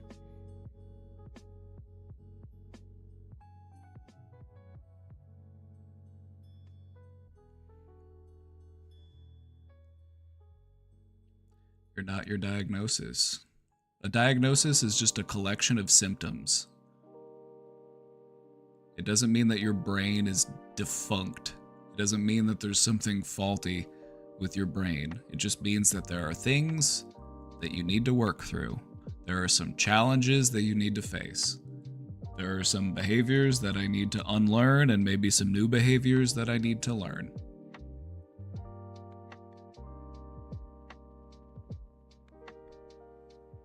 I can't work anymore, so now I'm really scared I'm going to die. It really pisses me off that our system puts people in that position. You're not the only person that feels that way. It's really fucked up. It's really fucked up that they put people in a position where they feel like you have to obey your boss, and if you don't make your boss happy, you die.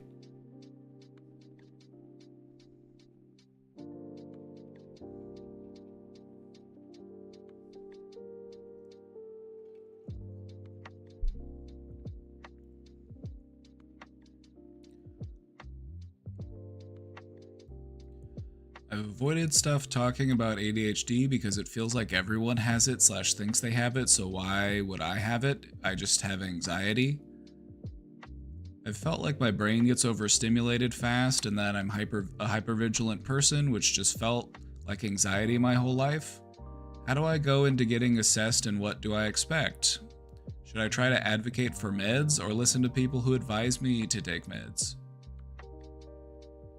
I'm worried of weight gain, of fogginess from new meds. Anyway, thank you. I'm not going to discourage anybody from talking to their doctor and exploring things that could help them to live a more comfortable life. And if you feel like that could be done, then I say go for it.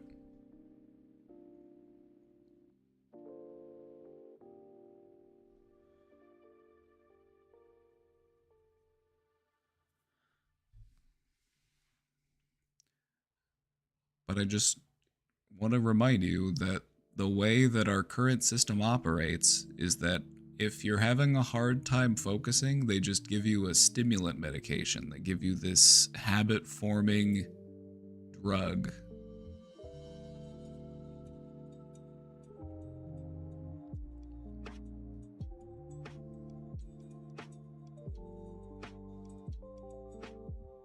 It's just such a capitalist solution to the problem.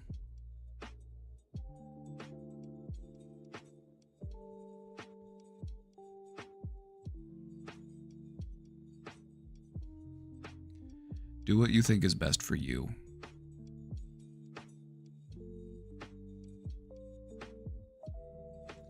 As far as what, you can do about your symptoms, regardless of whether or not you get assessed or get medicated or whatever, I would encourage you to go through your symptoms and figure out how to work on them individually. Social anxiety, we can work on that. Procrastination, we can work on that. Overthinking, we can work on that. Now, where do all of these stem from? They all stem from anxiety. Everything that you've described, it all stems from anxiety. The anxiety just has gotten more complicated. It started to bleed into different areas of your life. Social life, the work life.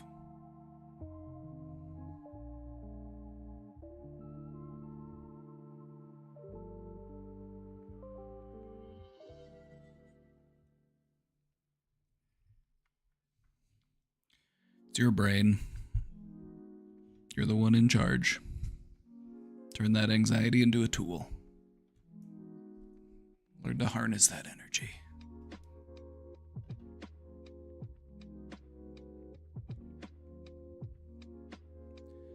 Capitalism puts you into a box, and every time you want to get into a better box, it's like, no. And then it also makes you feel inadequate for the box that you're in. Not only are you prohibited from getting a bigger box, you're also made to feel inadequate for the box you're in. Like, oh yeah, you should really have a bigger box, but we're not going to let you have one. But you definitely should have one. You should actually feel really bad about yourself because you're such a fuck up. You're such a failure that you don't have a bigger box already.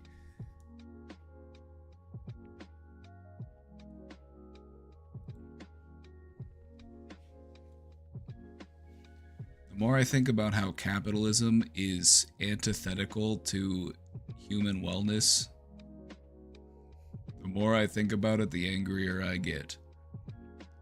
This was not a system that was designed with humanity in mind. It is a system of ownership. It is a system of control.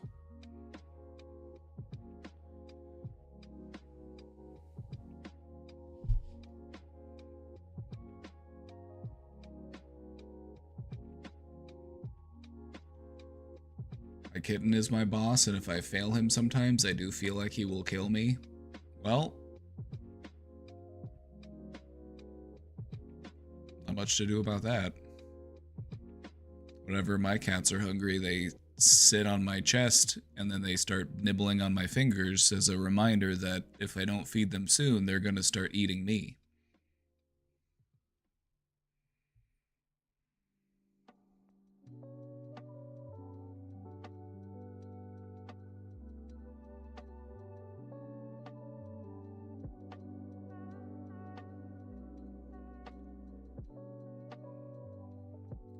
Things bleed out from anxiety, but anxiety bleeds out of symptoms too, like forgetfulness I don't find is caused by anxiety, but my flight of attention and dysfunction of executive function in turn, it creates anxiety. The reason why I say that it all stems from anxiety is because of the location in your brain that anxiety is formed. The location in your brain that anxiety is formed in is a very primitive, primal part of your brain. It's part of your monkey brain. And then when you think about higher order functions of the brain, like thought, planning, emotion, those types of things, those exist above the anxiety. Because anxiety is at the very bottom level. It's very primitive. You'll see it in all sorts of creatures. Now, what you're describing is a feedback loop. The anxiety creates another symptom, and then in turn it makes the anxiety worse. It still stems from the anxiety, but it's the anxiety essentially feeding into itself. It's created a loop. Because I am anxious, I am forgetful, and because I am forgetful, it makes me more anxious. It feeds into itself.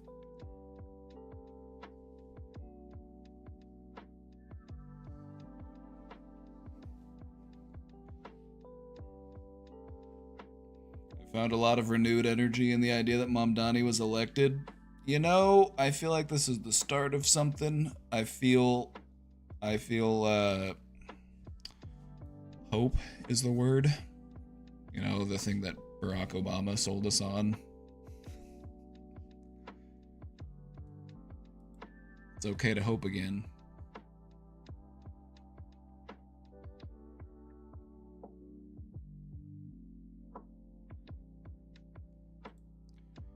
I got kicked out of the U.S. Army Infantry literally right before walking to graduation. I had to watch others graduate, and I got sent to the bays where holdovers go for months while they processed me out. You can tell this is legit. You can tell this is legit because of the number of acronyms that I've never heard before. Like OSUT, MEPS, AG. That's how you know it's military. They love a good acronym.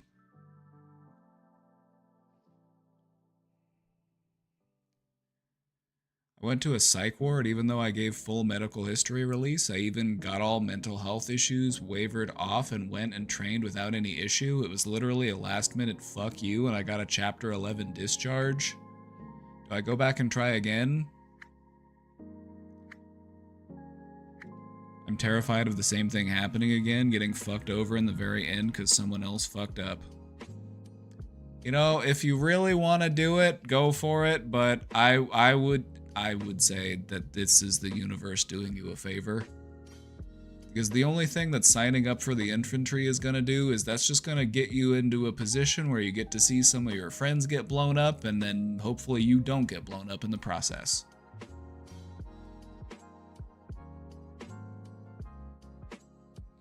You know, if you still want to serve, you know, maybe National Guard, maybe become a firefighter. You know, firefighters are cool. You know, maybe go for the Coast Guard. You know, maybe, I don't know, infantry, they're just gonna throw you into the meat grinder, brother. I don't want that for you. Part of me is feeling like they did you a favor here.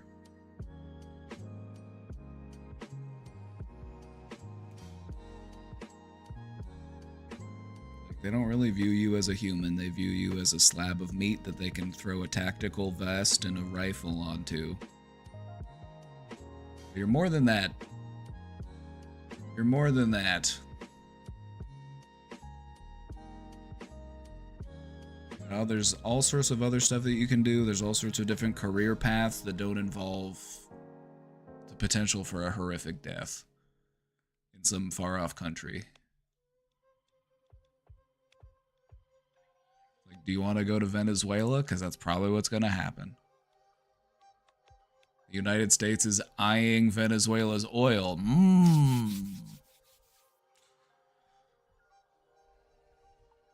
And so I don't want to see you get PTSD. I don't want to see you watch all your friends die. I don't want any of that for you. And the fact that you were able to like get out at the last minute, part of me is like, oh, thank God, a blessing. But if you just really want to do it, then I won't stop you. But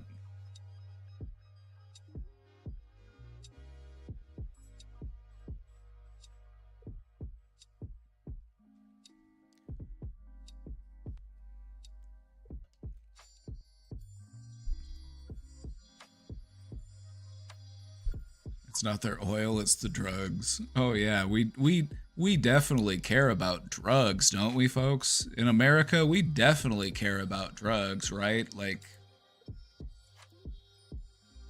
yeah. It's like, nah, brother, the war on drugs is over and drugs won.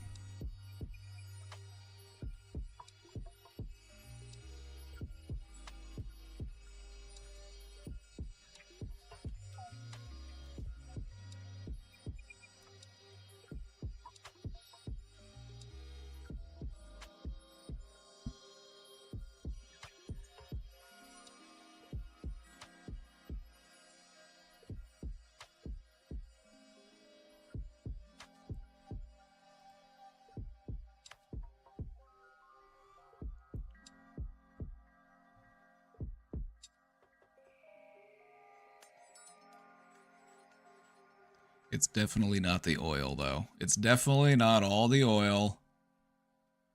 It's definitely because of other things, you know, and besides, the only reason why they have a drug problem is because of all the CIA operatives that we've been sending into South America to embolden the cartels and shit. It's like, we are dealing with a mess that we made.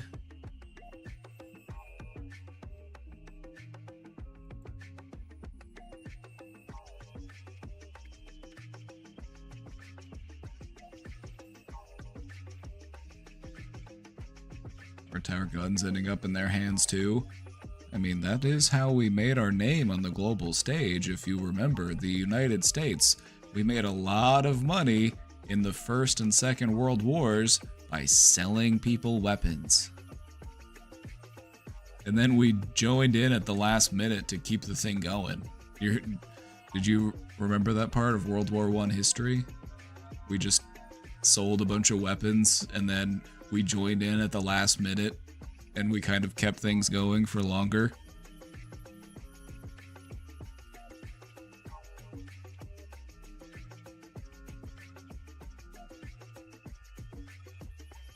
That's America for you. I'm gonna get sent to a gulag at this point. Whatever.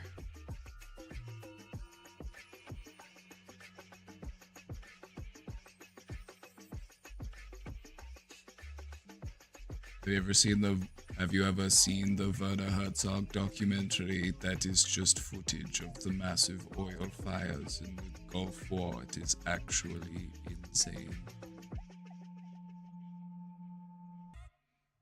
I have not. I didn't even remember us joining World War I. The US joined World War I at a time where both sides were already like worn out and they were getting ready to like probably come to terms within the next few weeks or months. But then good old yeehaw cowboy America swoops in and we're like, nah, we're gonna keep this fight going, and so the war ends up going on for a couple extra years.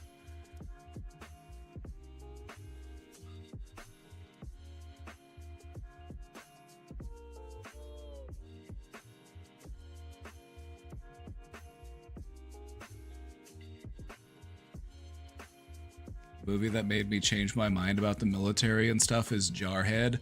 Oh yeah, Jarhead is a great depiction of what it's actually like to be in the military. There's no combat in the film, it just shows all of the fucked up stuff that happens to you, it being in the military.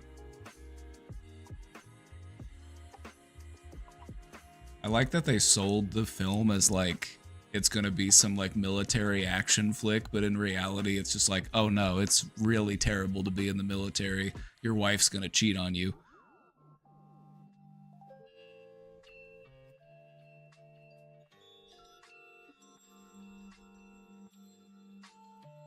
The election ended with Zoran as the winner, and the victory really lifted up my spirits.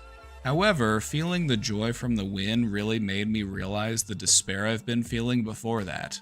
Oh yeah, nothing like a little bit of joy to make you realize like, oh shit, I was really feeling it.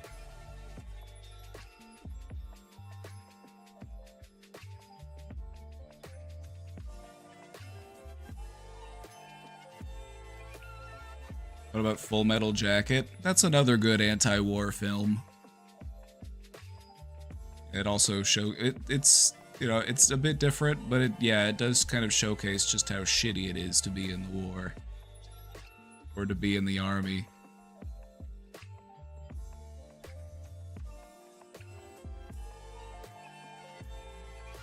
The joy from the win really made me realize the despair that I've been feeling before that. It made me realize that I want to be better at maintaining my own optimism and learn how to work towards my own local goals. Let me introduce you to the idea of revolutionary optimism. You need to be optimistic as a form of protest, because you are working against forces that want you to feel despair, they want you to feel hopeless. And so to be optimistic is not foolish, it is actually an act of protest, it is a radical act.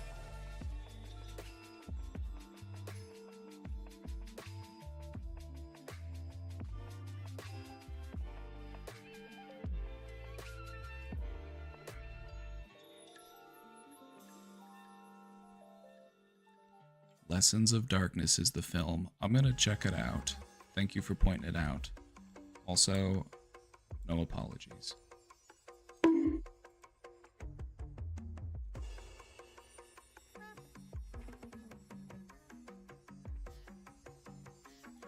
I've heard it phrased a few ways: revolutionary optimism, radical optimism. You're basically just doing it as a form of protest. You're recognizing that the system that exists, it wants me to be hopeless. It wants me to feel despair. Because that's how they win. And so I'm going to say, you know what, fuck you. I'm going to hope for the best anyway, and I'm gonna keep trying.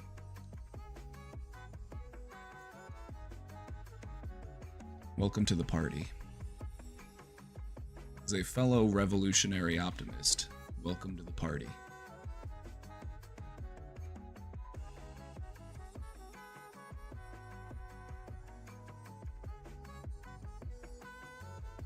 I understand the fear I feel is manufactured and designed to keep me down, and while it helps to be aware of it, I still want to be better at resisting the despair. You're getting there.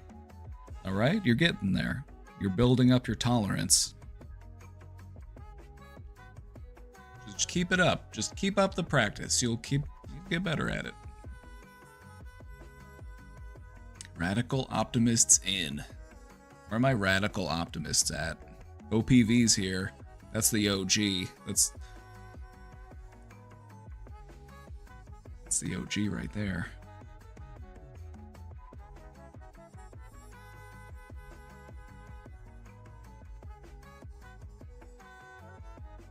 I'm excited for Goobins to enter their radical optimist era. I'm here for it. I'm excited to see it.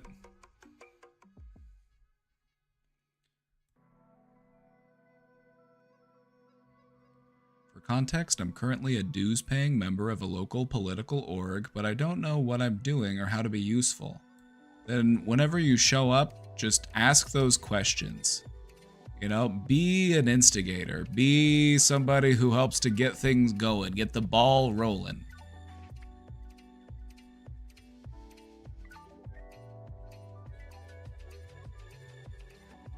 Which I guess is fine, because who really knows what they're doing?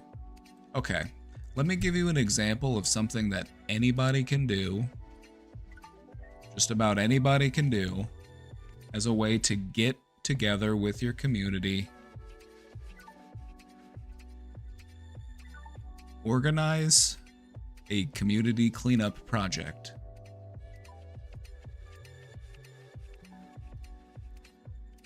Find somewhere in your community where there is trash or refuse or overgrown things, you know, find a place where you can go out and do some tidying up.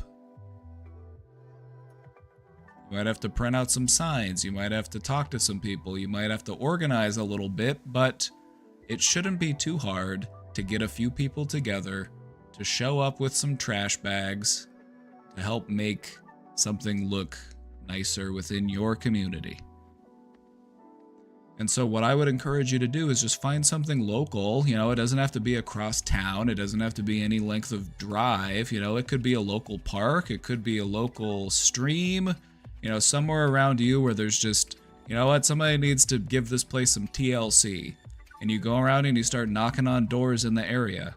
And you hand them a little flyer like, hey, we're organizing a community cleanup day. We're going to be tidying up the patch of, the patch of land behind the complex, or, whatever it is. Just, think locally. And then you get people together. And you know what? Maybe just one or two people show up. Maybe it's just your ass out there busting ass, cleaning shit up. But that's fine, because now you've got before and after pictures, and you can show people the next time you organize. And then maybe more people will show up, and that's how you do it. And that's just for something really simple, but also really important to the community, like a community cleanup project. You can do it on a stretch of road, you can do it at a local park, you can do it, wherever in your community that needs a little bit of tidying up. Come together as a community and tend to it. Also, just even if it's just you, even if nobody else shows up, somebody will see you out there with a trash bag picking up trash, and they will come over and they will start asking questions, or they will want to pitch in.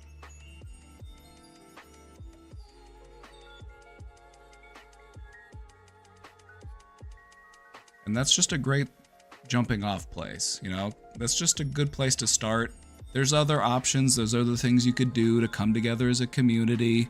You could organize like a community yard sale, a community garage sale. There's all sorts of different ideas, but it's all about connecting with the people within your community.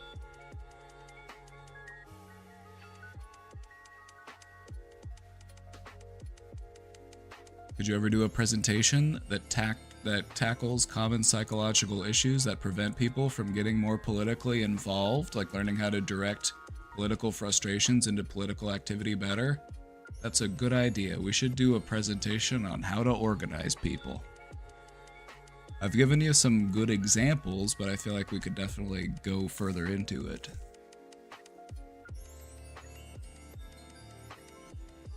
Also, organizing stuff isn't always necessary. What you'll find is that in many communities, these types of organizations already exist, you just need to find them. Or maybe you could contact a local agency and be like, hey, I really like what you guys do. I really like what you've been able to do over in this neighborhood. I was wondering, do you have any, tips on how I can get the same thing started in my neighborhood?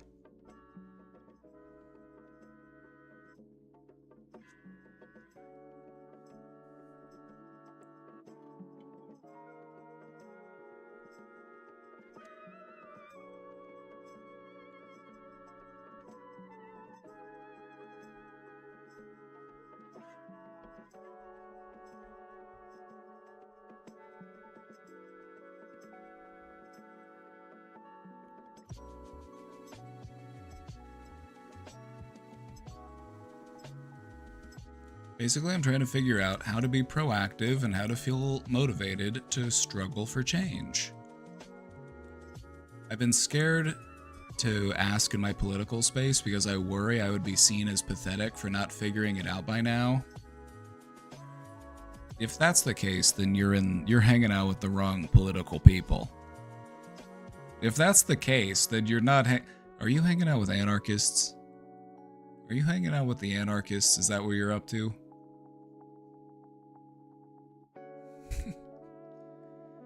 We all want change and we're all based on vibes, but we've actually got no idea how to get anything done.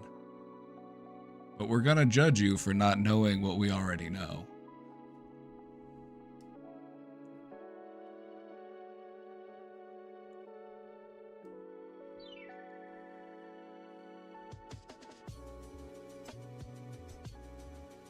If you're hanging out with people that aren't willing to help show you the way and help you to grow and help you to learn, then is that really a group of people that you want to be collectivizing with?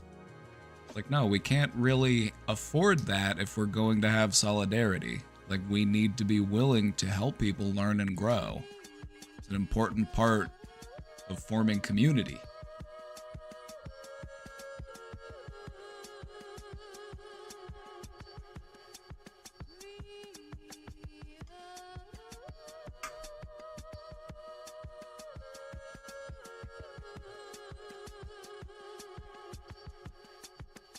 I don't think others would say this to me, but it's an insecurity. I tear up just imagining it. In truth, the people I'm around are great. They all found an avenue that fits their abilities and expertise the best way they can. It's been very inspiring to see. In contrast, I'm very unsure of how I can be useful besides being an extra body. That counts. That's actually vital. That's necessary. Continue to do that until you're able to find something more specialized. Most of the people that you look up to for knowing their place and finding their groove probably got started doing exactly what you're doing. Just being somebody who's there to lend a hand. Like, hey, you need help lifting that? You want me to, you want me to set this over here? You want me to help pick this up?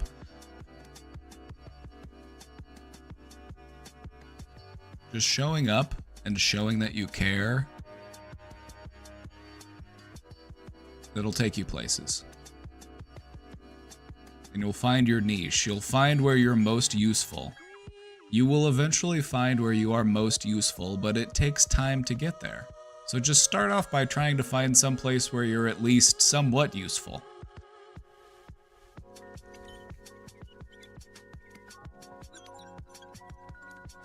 Even if it's just being a warm body.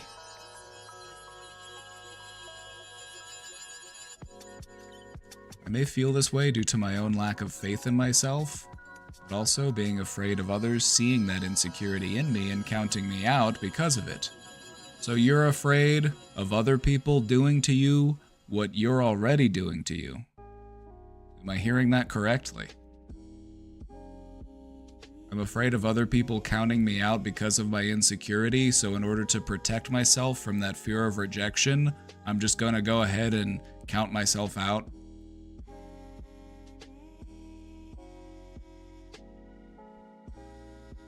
Don't do it. Don't do it. Don't do it, partner. Don't do it, partner. You're more clever than that.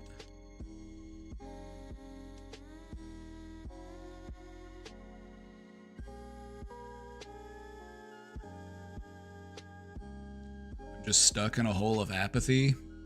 I just can't find the internal drive, get any kind of momentum to give enough of a hoot to get my butt and act. I guess I am beaten. No, Flug, you just need to listen to something like Flug.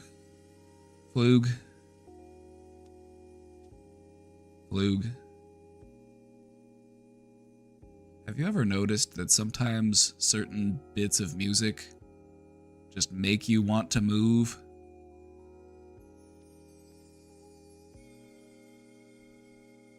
If you're having a hard time getting up and moving, maybe you need to put on some ass-shaking music.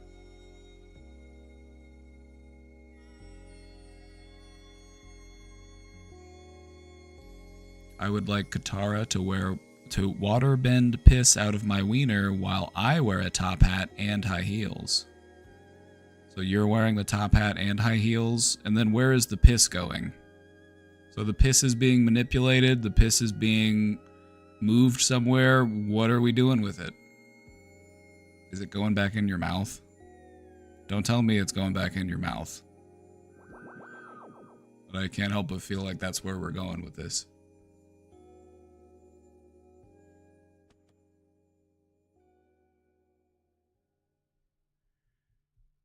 Anyway, enough distractions. Self-efficacy, questioner, that is what you're describing. Self-efficacy. It's a belief in your own abilities. Self-efficacy can take time to grow. And so, just keep doing what feels right, just keep showing up, just keep being helpful to the best of your ability. And in time, the rest of you will catch up. You will feel like, you know what, I am doing a good job. I am helpful. I am valuable. But normally that comes after. Just don't let that fear stop you from getting started. Otherwise, you're just going to guarantee what it is that you're afraid of. One of those old self-fulfilling prophecies. I don't like being vulnerable generally, but I think it's something I want to be okay with so that I can better trust my community. How can I learn how to trust? Thanks again for reading my text wall. You're welcome. All right. Vulnerability is a strength. We don't like to feel vulnerable because it's scary, but it's actually an important part of how we grow and how we connect and how we become stronger.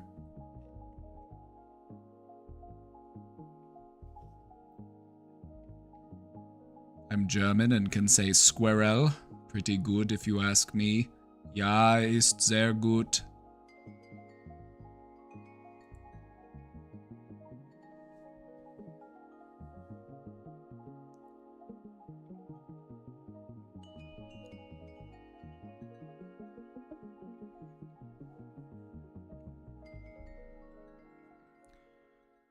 How can I learn how to trust? You're learning how to trust yourself. Right? That's what it sounds like to me. We're learning how to trust ourselves.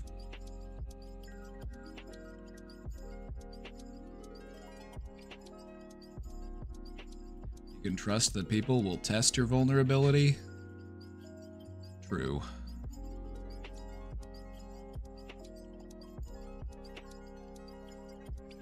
But what you'll notice is that a fear of vulnerability stems from a fear of psychological pain, emotional pain. Our brain has a hard time telling the difference between psychological or emotional pain versus physical pain. We're afraid of physical pain because it could kill us. It could end our run. We could go to the game over screen. And our brain has a hard time telling the difference between that type of pain, that type of fear, and emotional pain or psychological pain. We treat those types of pain as if they could kill us. And so we have a hard time being vulnerable emotionally because we fear it as much as we fear death.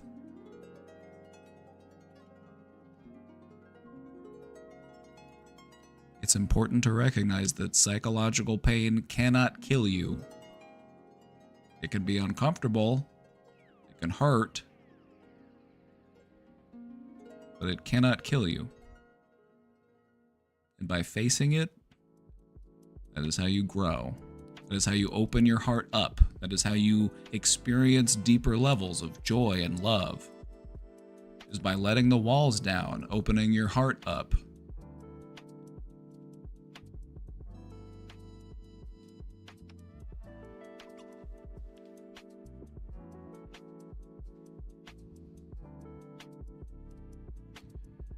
If you've had people take advantage of your vulnerability, then you avoid that with everyone else, just like you learn not to touch a hot stove burner. It's true, we learn how to do that, but in the end, it ends up hurting us even more. Because to live a life so shut off, to live a life with a closed heart, it's very painful.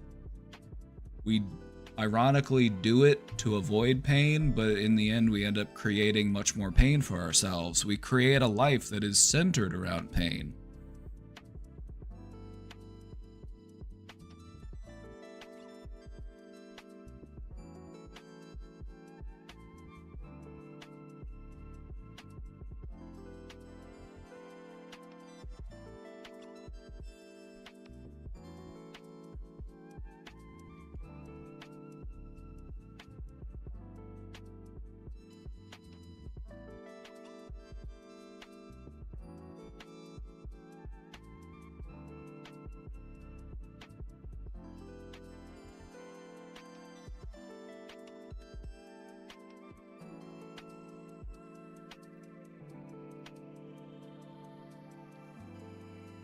Double cheeseburger, no pickle, small fry.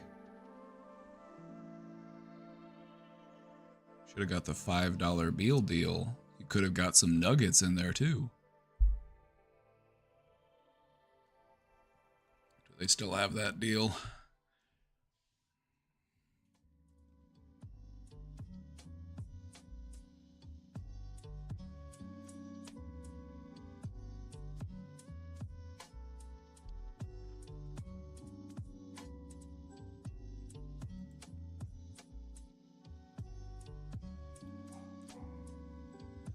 As a kid, I played with fire and my dad reacted with putting my hand on a hot plate.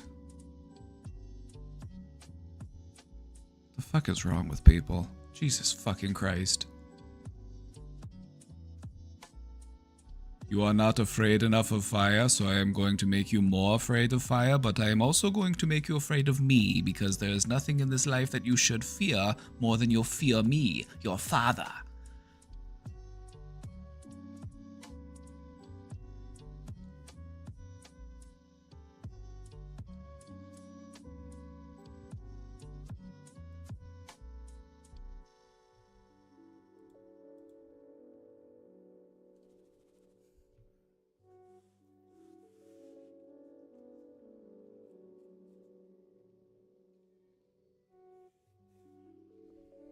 Much love to all my German viewers. I can only imagine what it must have been like to be raised in such a cold, emotionless home.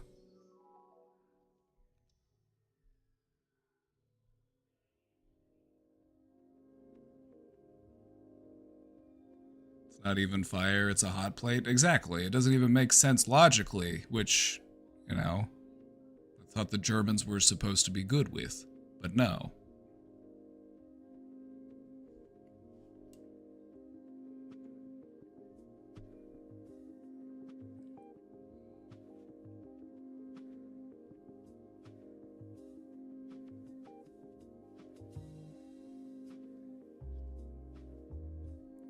Did you know that emotions are illegal in Germany? It's true. You're only allowed to show... Let's say that you're overjoyed with happiness in Germany. This is what you're allowed. You're allowed this. That's it. Anything more than that, they lock you up.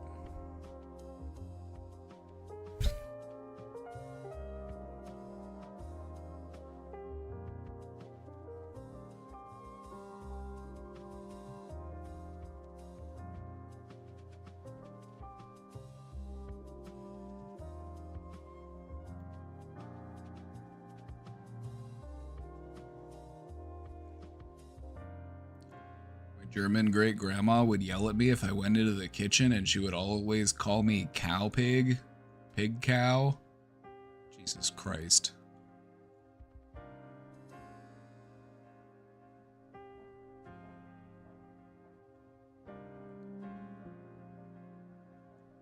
You know, we see a lot of older people who lived during times of food scarcity, and then in turn they grow up to give their children eating disorders. It's kind of fucked up.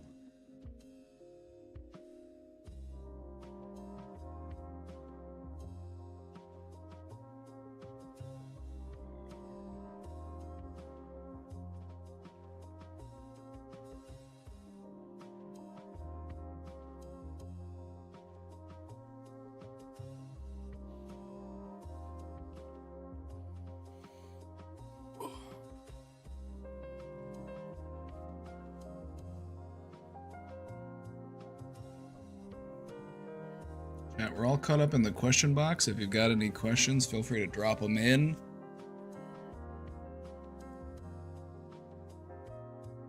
Presentation ideas. I need to write down some... Okay, we're gonna have to do a presentation on revolutionary optimism because I'm going to convert you. I'm going to convert you to my belief system. We're gonna go full-blown cult, and I'm gonna teach you all about the ways of revolutionary optimism.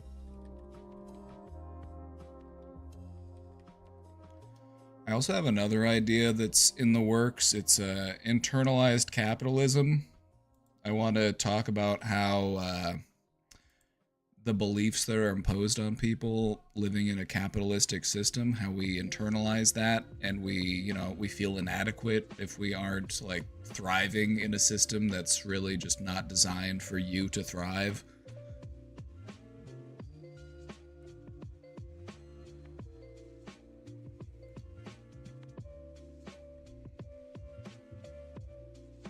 We are entering the woke 2.0 era. I hope you're ready. I don't know about you, but I'm ready for woke 2.0. Woke 1.0 was okay, but the virtue signaling and the like moral grandstanding was a little bit exhausting. I'm ready for woke 2.0, where we're ready to actually help people learn and grow instead of just being like, it's not my job to educate you, you should know better. You know what I mean? I'm ready. I'm ready for woke 2.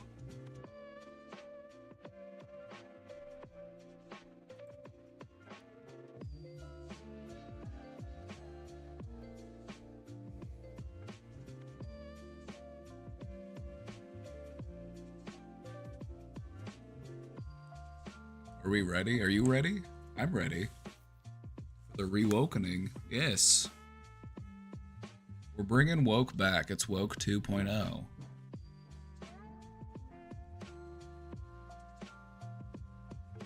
I've been perfecting my pearl clutching. Yeah, no, we're letting that go with woke 2. That's woke 1 stuff. Woke 1 was all about, woke 1 had some good ideas. It was important stuff, but woke 1 was also just a little bit too like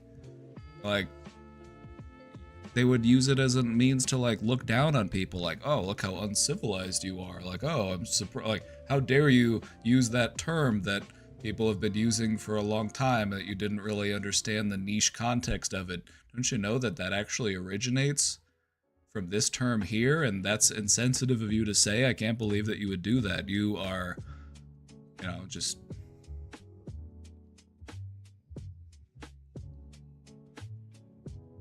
so ready if there's a bit of dark woke in it. We learned from dark woke, we're incorporating those things into woke 2.0. Woke 2.0, there's room to make jokes. We're allowed banter in woke 2.0. Woke 1.0, banter was outlawed. There was no room for banter in woke 1. So we're ready for woke 2.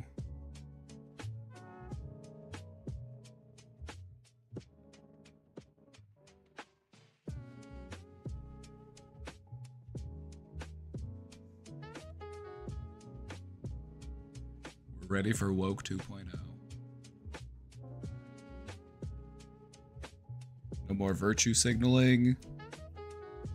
No more moral policing. We're here to educate. We're here to learn. We're here to grow. We're all here to do better.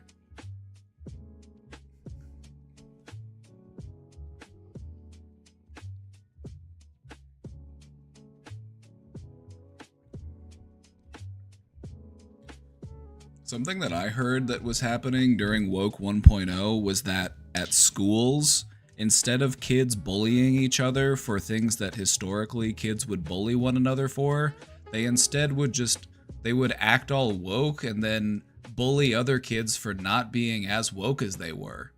They turned wokeness into just another way to bully people. And so we're moving on to Woke 2.0. I installed the update yesterday. It's here. You know, with the Zoran win, we've now upgraded to Woke 2. Did everyone download the patch? I hope so.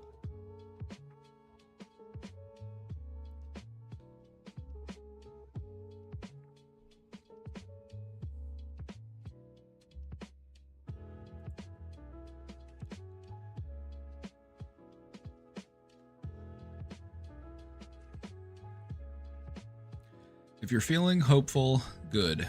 We need it. If you're feeling hopeful, good.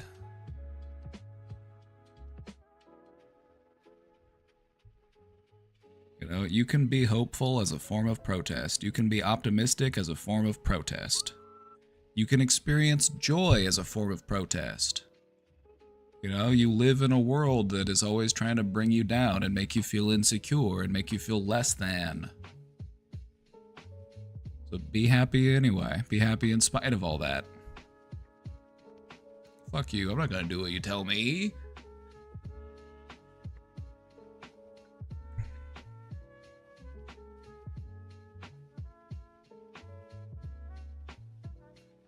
The woke beta in the 90s was so easy and fun as a kid. It was. You're right. When we were beta testing the woke, yeah, it was. And then things got dark there in the early 2000s. You go back and you watch a movie from the early 2000s, it's like, wow, they're really just going all in on the slurs here, aren't they? It's kind of uncomfortable to go back and watch a movie. You're like, hey, let's go watch this movie from 2003 that I enjoyed, and you go back and you're like, oh, I didn't remember that. But that's what you get. It was a Republican administration. Bush was in office.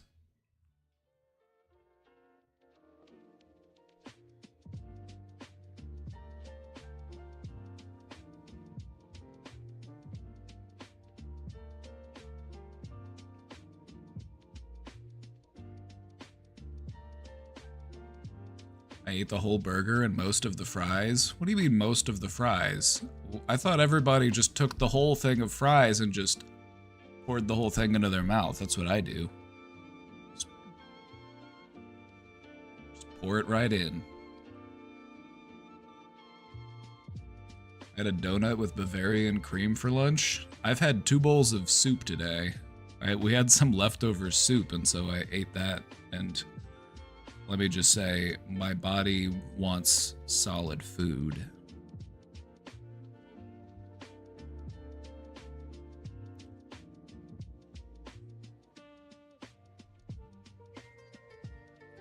I've had 1 soup ever, or today.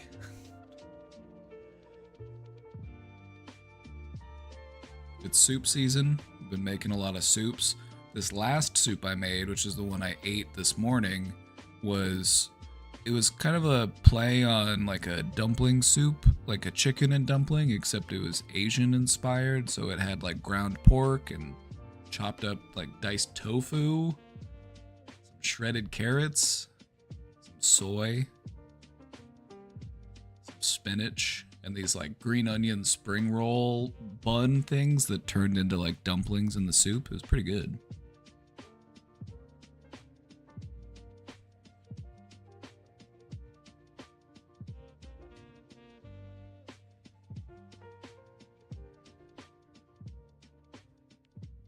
You are short of bread, is what we Germans would say. Do eat more bread. Kann man essen. Kann man Brot essen?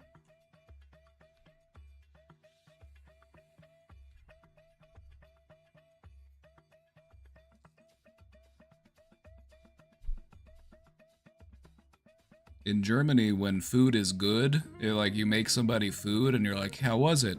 They'll say, it was edible. Kann man essen? A person could eat this. Oh my god, thank you. It's so nice of you to say. Let's not get too excited now. It's illegal to get too excited in Germany because everybody still remembers what happened the last time that Germans got too excited about anything.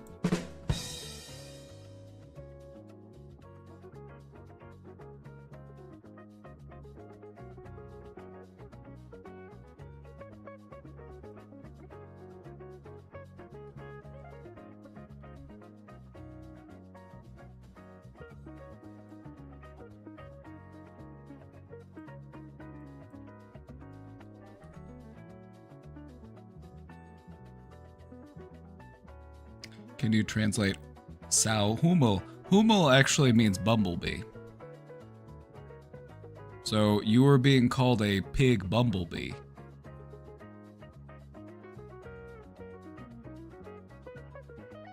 Which feels slightly less offensive than pig cow, but I still don't feel like it was... still wasn't the nicest thing to say.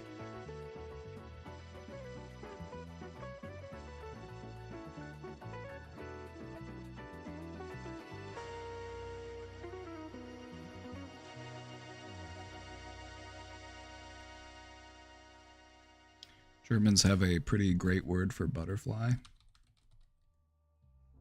Eine Schmetterling. Der Schmetterling.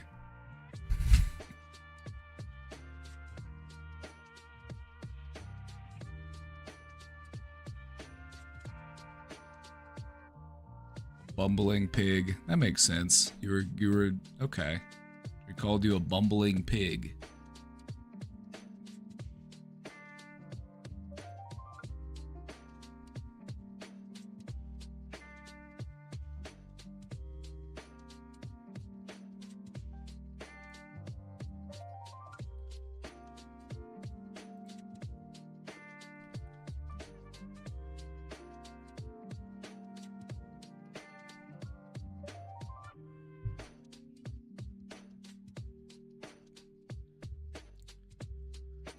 Just respond with, ja, bitte.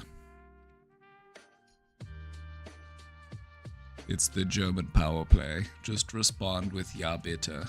It means yes, please. Comparatively, in English, you know, if somebody were to try to insult you, it would be like, okay, go on. What else? Yes, and... Ja, bitte. It's ja, bitte. Yes, please. Ja, bitte.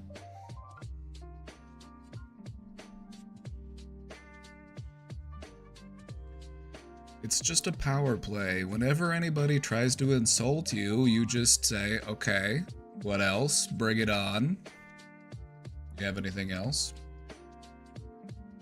Keep going.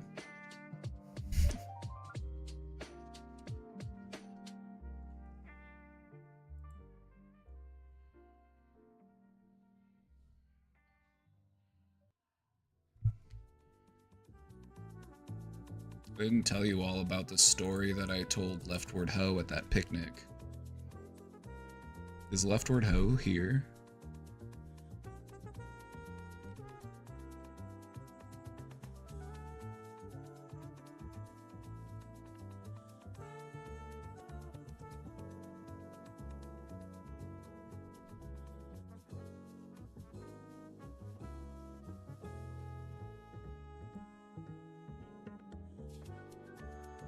I don't think so. Well, I guess I'll tell you anyway. Anyway, I don't know why I was telling the story. I guess I just thought it was cool at the time. But I was telling Leftward Ho, the story of Giles Corey. Giles Corey. Famous last words throughout history. Giles Corey is definitely up there. Giles Corey's last recorded words were, "More weight."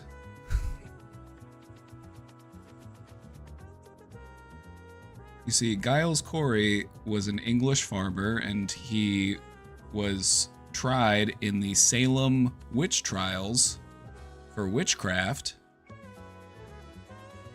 and he was sentenced to death by pressing, which is where they put you under a piece of wood and they put a bunch of heavy stuff on it and they squish you. His last words were, "More weight."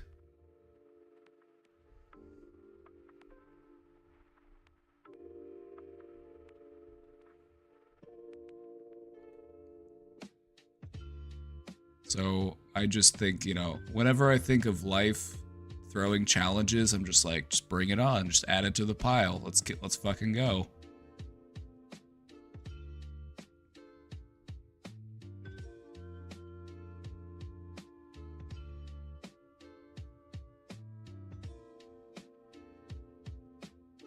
So yeah, when life throws you a challenge, just meet it head on. Is that all you got? I can take it. Keep it going.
You say that your grandma called you a Sao Hummel, and then I look up these, like, what's a Hummel? It's like, oh, there's these figurines.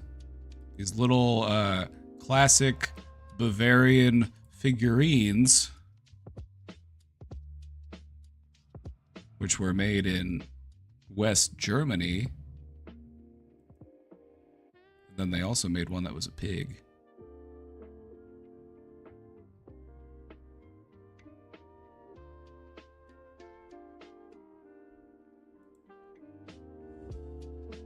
Maybe she was calling you a small porcelain pig.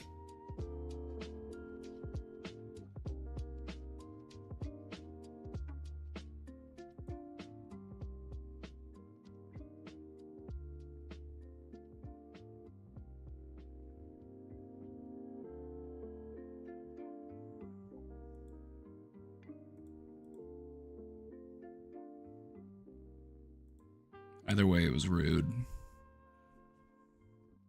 Either way, it was rude.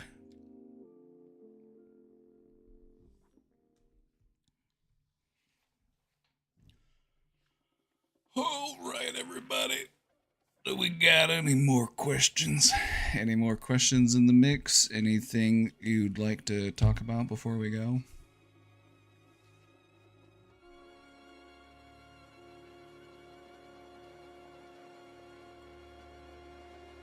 Sow might be sow, which is pig. Oh, yeah. And the word in English is just a word for like a female pig specifically.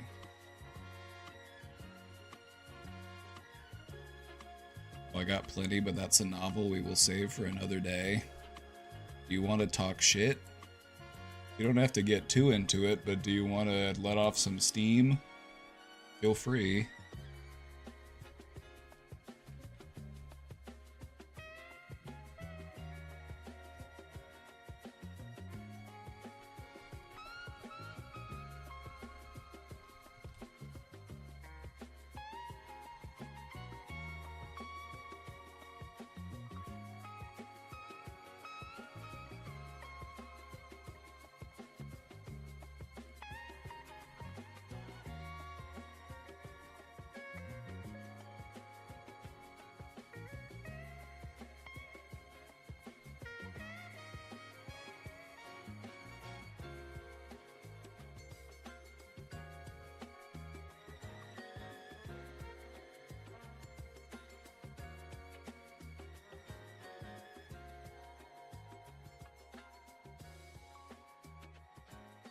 I need to get a cat for my cat, but I need to emergency move first.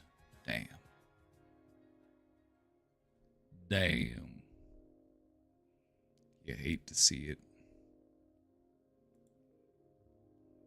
You hate to see it.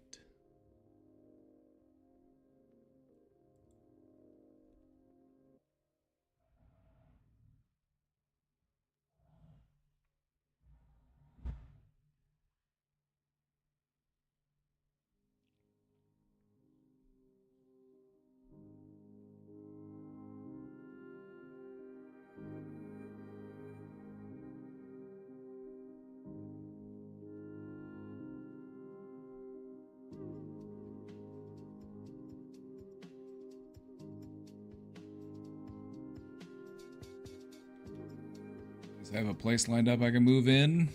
Nice. Good, good, good, good, good. Good, good, good, good, good.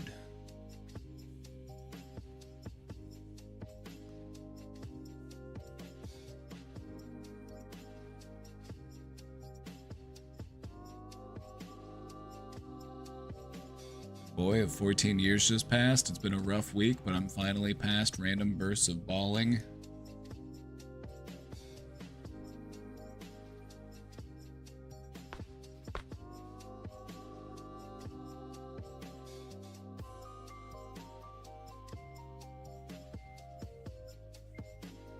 Took my hat off to show respects for that one.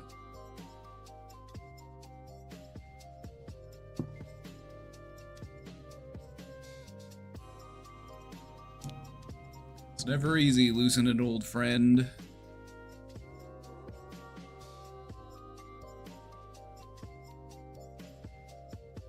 But you don't want it to be easy.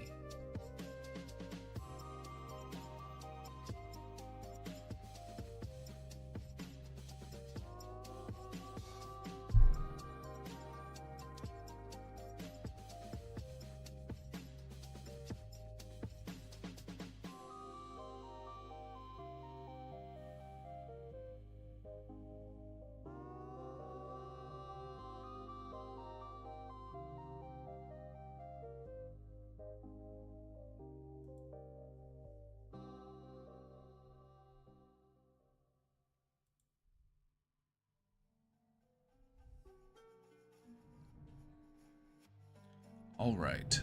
All right.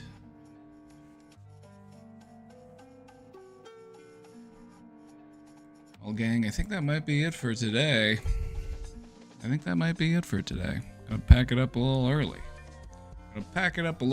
Gonna hit the old dusty trail and see if Casey's dad needs any help with getting the new garage doors installed.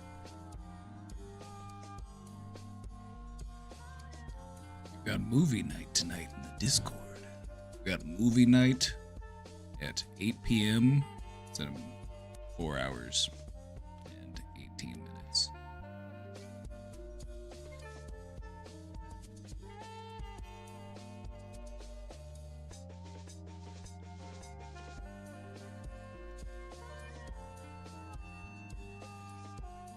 All right, everybody. Have a good night. Stay safe out there. I'll see you all next time. We'll be back tomorrow. Take it easy, everybody. Bye bye.